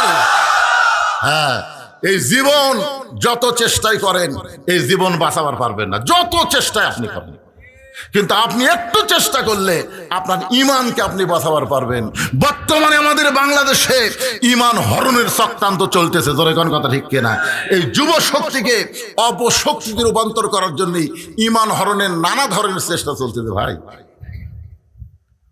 যখন বলেছে দরকার হলে জীবন দিব কিন্তু ইমান হারা হব না, রোম সম্রাট কাইসার দাঁড়িয়ে বলে, সৈন্যরা আর দেরি করা যাবে না, আর হাত পা বাঁধা অবস্থা আগুনের চুলার মধ্যে ফেলে দাও। মেয়েটা বলতো, হোসাইন যখন আমার দাদা হুকুম করলো হাত পা বাঁধা অবস্থায় উত্তপ্ত তেলের মধ্যে ফেলে দাও। এখন আমি তখন বললাম, দাদু ভাই এই মানুষ মারার খেলা আমি দেখবো না, আমি চলে যাই। আমার দাদা বলতো যে খেলা দেখার জন্যই তোকে নিয়ে আইছি, খেলা দেখাই লাগবে। জোর করে যখন আমার বাম হাতটা ধরে রাখলো আমার দাদা, জোর করে যখন আমার হাতটা ধরে রাখলো, আমি তখন কি করব? বাধ্য হয়ে আমি বসে বললাম। আমি তাকায় দেখি ওই মুসলমানকে উত্তপ্ত তেলের দিকে নিয়ে যাচ্ছে, মুসলমান একটা বারও পিছু টান দেয় না, বীরের মতন সামনের দিকে যায়। সুবহানাল্লাহ কর না কেন? আশ্চর্য হয়ে গেলাম। আর কিছু দূর যাওয়ার পরেই এই মুসলমানকে উত্তপ্ত তেলের মধ্যে ফেলে দিবে। তারপরে মুসলমান হেঁটে হেঁটে যখন চুলার দিকে যায়, আমাদের বাংলাদেশে যাদেরকে ফাঁসি দেওয়া হয়েছে তাদের ব্যাপারে শুনে দেখবেন, ওই যে জল্লাদ একটা বের হয়েছিল শাহজাহান, ধরে বলেন নাম কি? জল্লাদ শাহজাহান বলেছে তাদেরকে যখন ফাঁসির মঞ্চের দিকে নিয়ে যাওয়া হয় তারা বীরের মতন হেঁটে হেঁটে গেছে, কেউ পিছন দিকে একবারও তাকাই নাই। তার মানে বোঝা গেল তারা বীরের মতন ওই ফাঁসির মঞ্চের দিকে যায় কেন? ফাঁসির মঞ্চের মাধ্যমে আল্লাহ তাআলা তাদের জন্য জান্নাতের দরজা খোলার ব্যবস্থা করেছে। সুবহানাল্লাহ। আমি আশ্চর্য হয়ে গেলাম। মেয়েটা বলতে 6 বছর বয়সের ছোট্ট মেয়ে। আমি আশ্চর্য হয়ে গেলাম, মুসলমান যখন বীরের মধ্যে আগুনের দিকে হাঁটতেছে, আমি দুইটা চোখ বন্ধ করলাম, একটা জীবন্ত মানুষকে উত্তপ্ত তেলের মধ্যে ফেলে দিবে। আমার দাদা বাম হাত ধরে আছে, আর ডান হাত দিয়ে আমি দুইটা চোখ চেপে ধরলাম, একটা মানুষ মরার দৃশ্য আমি দেখবো না। আমি যখন দুইটা চোখ ডান হাত দিয়ে চেপে ধরেছি, এমন সময় মধুর একটা কলেমা আমার কানের মধ্যে ঢুকে গেল। ওই মুসলমান উত্তপ্ত তেলের একটু আগে গিয়ে পড়া শুরু করলেন, লা ইলাহা ইল্লাল্লাহু মুহাম্মাদুর রাসূলুল্লাহ। সকলে বলি সাল্লাল্লাহু আলাইহি ওয়াসাল্লাম। মেয়েটা বলে, হোসাইন এই কলেমা আমার কানের মধ্যে দিয়ে ঢুকে আমার কলিজার মধ্যে ঢুকে গেল। এই মধুর কলেমা আমাকে এমন ভালো লাগলো, জীবনের প্রথম শোনার পরে কানে শুনেছি, কলিজার মধ্যে জায়গা দিয়েছি। তখন কলেমা কলিজার মধ্যে জায়গা পায়, আমার যদিও চোখ ঢাকা তারপরও আমি দেখতে পাই। ধরে কোন সুবহানাল্লাহ। ডান হাত দিয়ে চোখ ঢাকার পর আমি দেখতে পাই ওই মুসলমানের দেহটা উত্তপ্ত চুলার মধ্যে ফেলে দিচ্ছে, কিন্তু দেহের মধ্যে যে পাখিটা উত্তপ্ত তেলের মধ্যে পড়ার আগে ওই পাখিটা কে যেন সযত্নে ধরে সবুজ রঙের একটা বাগানে উড়াল দেয়। আমি নিজের চোখে দেখলাম মুসলমানের দেহ নামক খাঁচাটা উত্তপ্ত তেলের মধ্যে পড়েছে, কিন্তু পাখিটা কে যেন সযত্নে ধরে সবুজ রঙের একটা বাগানে উড়াল দিয়ে চলে যায়। আমি তখন আর দেরি করলাম না, একটা হ্যাঁচকা দিলাম, কারণ আগে ছিলাম আমি একা, কিন্তু ঈমান গ্রহণ করার সঙ্গে সঙ্গে আল্লাহর সাথে দেখা, ধরে কেন সুবহানাল্লাহ। যখন আমি হ্যাঁচকা টান দিলাম, আমার দাদার কাছ থেকে আমার হাতটা খুলে গেল।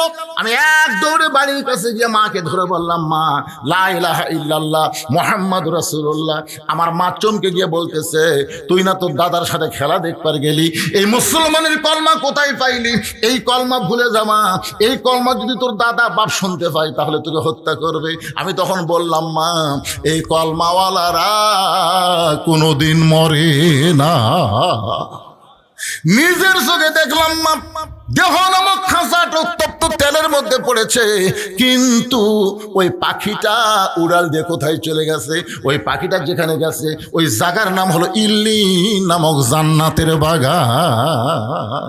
আমার সোনার ময়না পাখি, শোনেননি গান? শোনেননি? কোন দেশেতে উইরা গেলা রে দিয়া মোরে ফাঁকি রে আমার সোনার ময়না পাখি। আসলে এটা ভুয়া গান। কোন দেশেতে উইরা গেলা দিয়া মোরে ফাঁকি, আমার দেহ থেকে যখন পাখিটা উড়ে যাবে, ইন্না লিল্লাহি ওয়া ইন্না ইলাইহি রাজিউন, আমরা এসেছি আল্লাহর কাছ থেকে, আবার ফিরেও যাব আল্লাহর কাছে। জোরে কর কথা ঠিক কিনা? আপনার বলেন তো, আল্লাহর কাছে যাওয়া কোনোদিন ফাঁকি হয়? বরং আল্লাহ ছাড়িয়ে আসে এই দুনিয়াতে। মিশে মায়ায় বন্দি থাইকা করলাম কত খেলা, পশ্চিমে তাকায়া দেখো তোমার ডুইবে গেছে বেলা। এই ছেলে দুইটা তা শুনতেছে, বুঝলে? তোমাকে ওয়াজ শোনার সাইজ দেখে আমারই কলজা ভরে গেছে। প্রত্যেকটা কথা এরা বুঝতেছে। সমস্ত শ্রোতার দরকার নাই, 10টা যুবক যদি আজকের ওয়াজ শোনার পরে ইমানের বলে বলিয়ান হয়ে যায়, এই যুবকদের মাহফিল করা সার্থক হয়ে যাবে। জোরে কোন কথা ঠিক কিনা? রাস্তার ধারে মাহফিল, আমি আপনাদের অনুরোধ করবো এরকম রোডের ধারে মাহফিল করবেন না। রাস্তা দিয়ে বদমাইশ যায়, শয়তানও যায়, ভালো মানুষও যায়। জোরে কোন কথা ঠিক কিনা? আবার রাত 1টার পরে চোর ডাকাত, এই রাস্তা। খালি এই রাস্তার ধারত মাহফিল না হলে একটা লোক অন্য কোনো দিক তাকাতো না, একটা না কথা শুনতো। ঠিক কথা কন না কেন ভাইজান? আজকে আপনাকে বেশিও শোনাবো দেখে উঠছি, দেখেন 10:45, এখন 11:30 বাজতেছে, 11:30 পার হয়ে গেছে। না চলুক, কয়টা বন্ধু চলবে সে কথা না, ও আর শেষ হলে আমি মনোজাত করবো। তো যে কথাটা বলতেছি এই কথাটা আপনাকে বোঝা লাগবে না? কারণ বোঝার দরকার আছে না নাই? কত গুরুত্বপূর্ণ কথা, আমাদের সবাইকে যেতে হবে। ইন্না লিল্লাহি ওয়া ইন্না ইলাইহি রাজিউন। যতই 3 তলা 4 তলা 5 তলা বাড়ি বানান, শয়তান বারবার বলবে, তাকায় দেখ কি দেখতেছিস ভাই? 5 তলার ভিত দিছি ভাই, 3 তলা হচ্ছে। ও যে রড বার করে থুছি, আর 2টা তলা হলেই আমার শান্তি রে, আর 2টা তলা হলে আমার কোনো টেনশন নাই। আপনার বলেন তো, আর 2 তলা হলে আর টেনশন নাই? নাই? বারবার বলতেছে কোন দিকে তাকাস, উপর দিকে তাকাস না পাগল, তোর জন্য 1 তালাও বরাদ্দ হয়নি, তোর জন্য রাখা হলো নিচতলা। ধর এখন কোন তলা?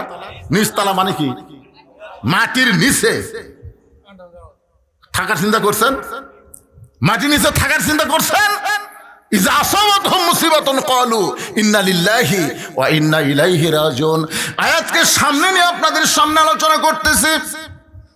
মেয়েটা বলে, হুসাইন, আমি এক দৌড়ে চলে আসলাম মায়ের কাছ থেকে আমার দাদার কাছে।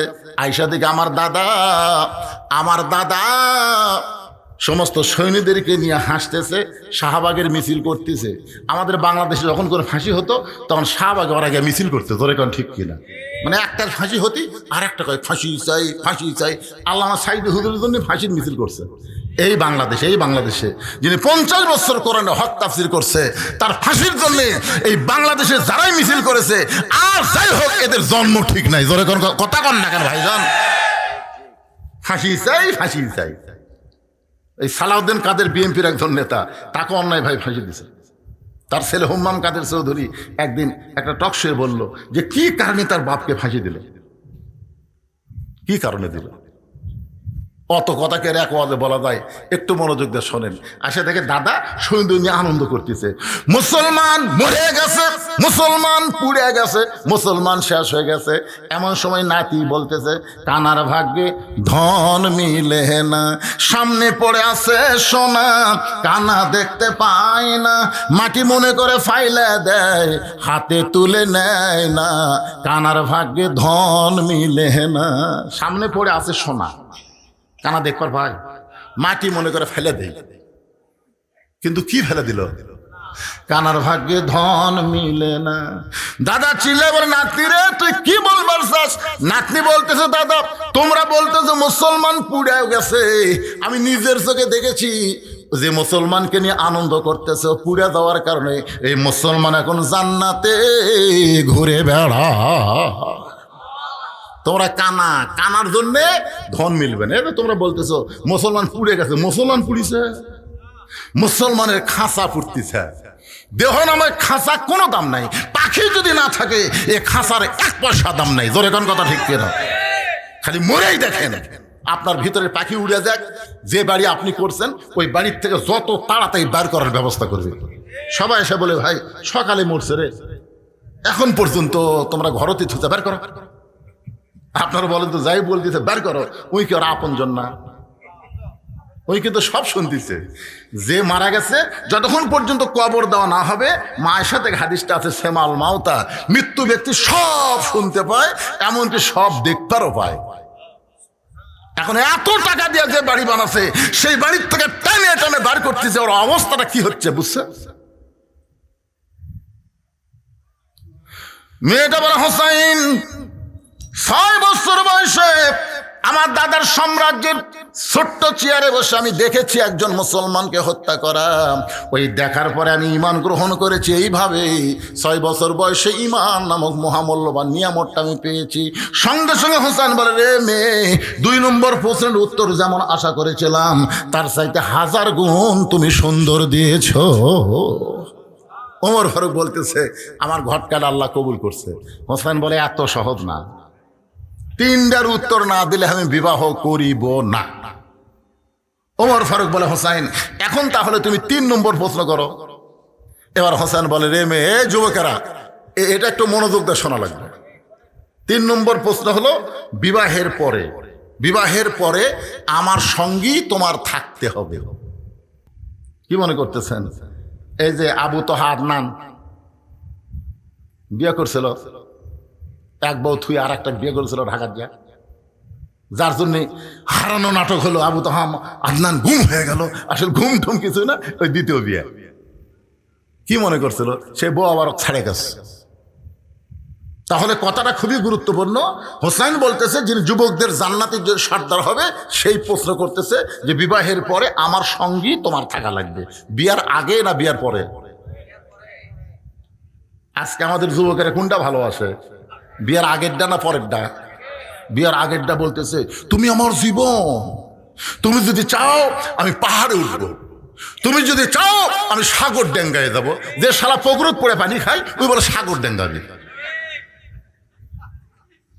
তুমি জানো না গো, 1 রাত তোমাকে দেখিনি, মনে হয় 1 বছর দেখিনি। মেয়েটা মনে করে আল্লাহর প্রেমিক পুরুষ দুনিয়াতে নাই। চিটিং, সিটার, এটা বুঝবি বিয়ার পর। জোরে কোন ঠিক কিনা? আল্লাহর কি কাম, ওরই সাথে বিয়ে হচ্ছে। বাসর রাত্রে ওই বাসর করা বাদ দিয়ে লাখ টাকা ঘুম পাড়তেছে। বউ কই, কে গো আজকে বাসর রাত, ঘুমাও কেন?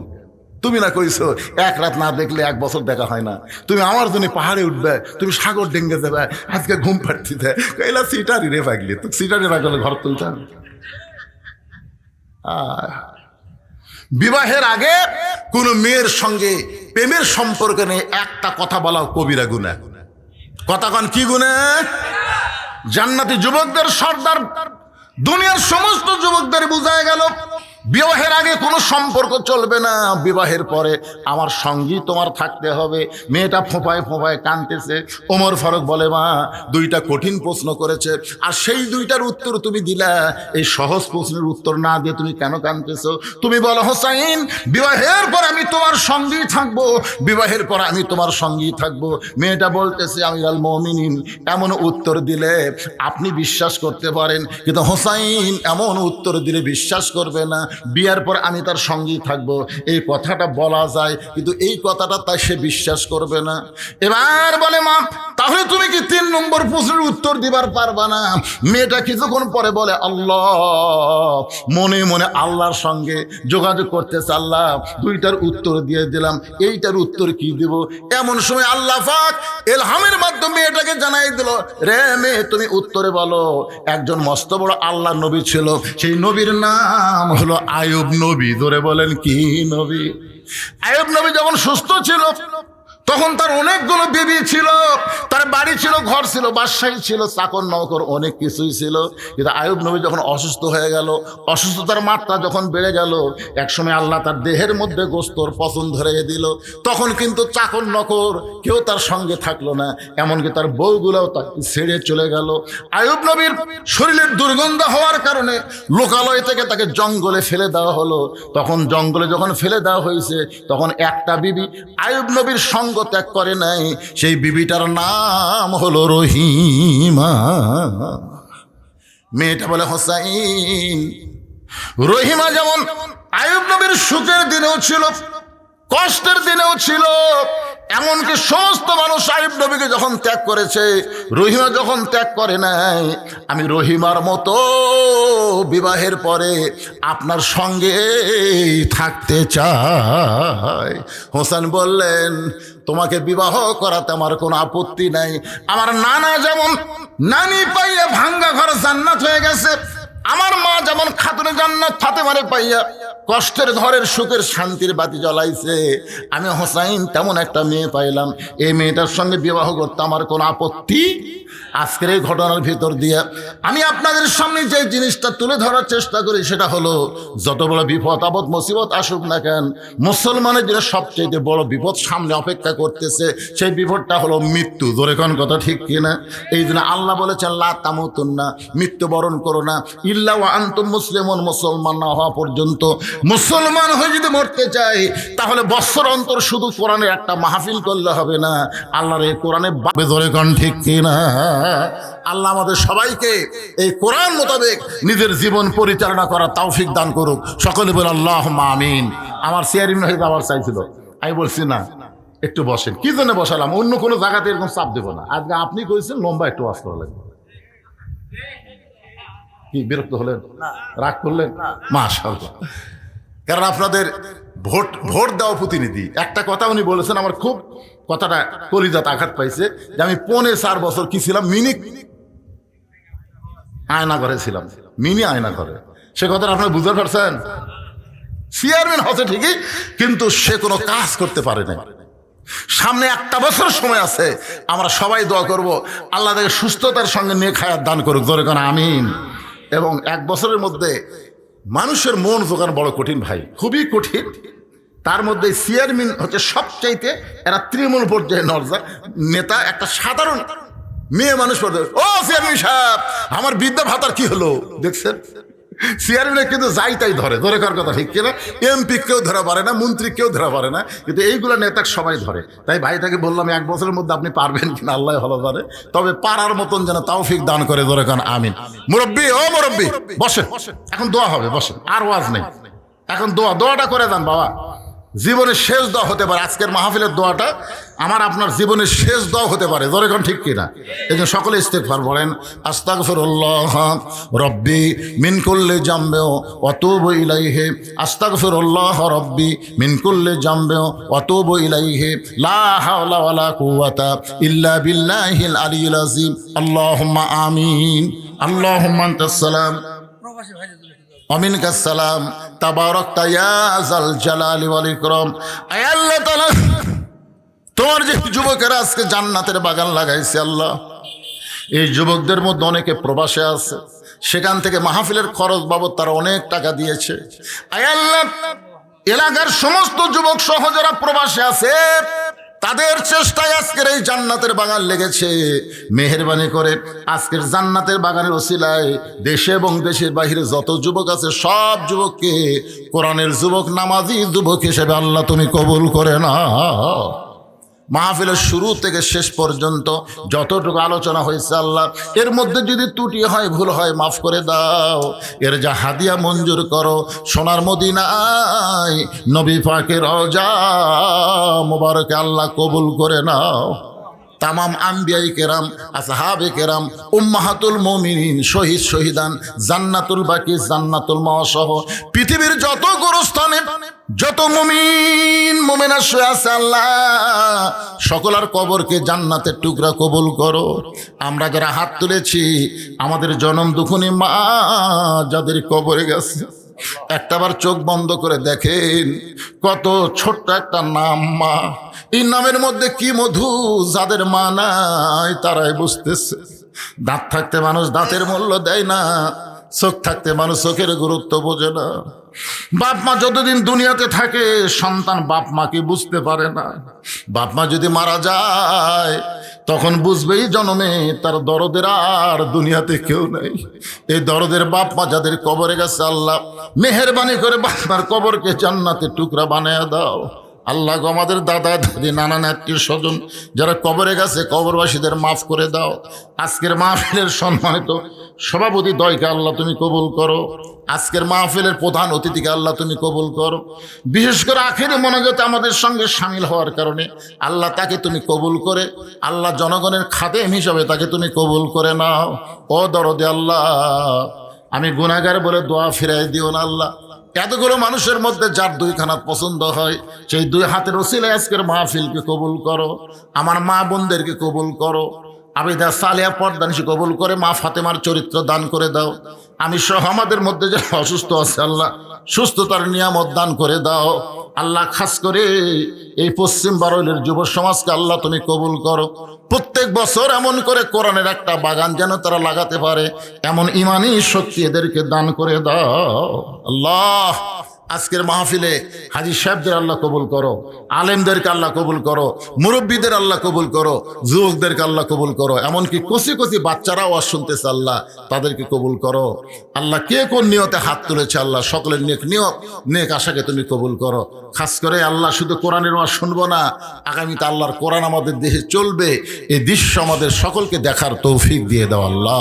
সুবহান রাব্বিকা রব্বিল ইজ্জাতি আম্মা ইয়াসিফুন والسلام على المرسلين والحمد لله رب العالمين وجل آخرة كلمتنا عند الموت সকলে পড়েন লা ইলাহা ইল্লাল্লাহু মুহাম্মাদুর রাসূলুল্লাহ।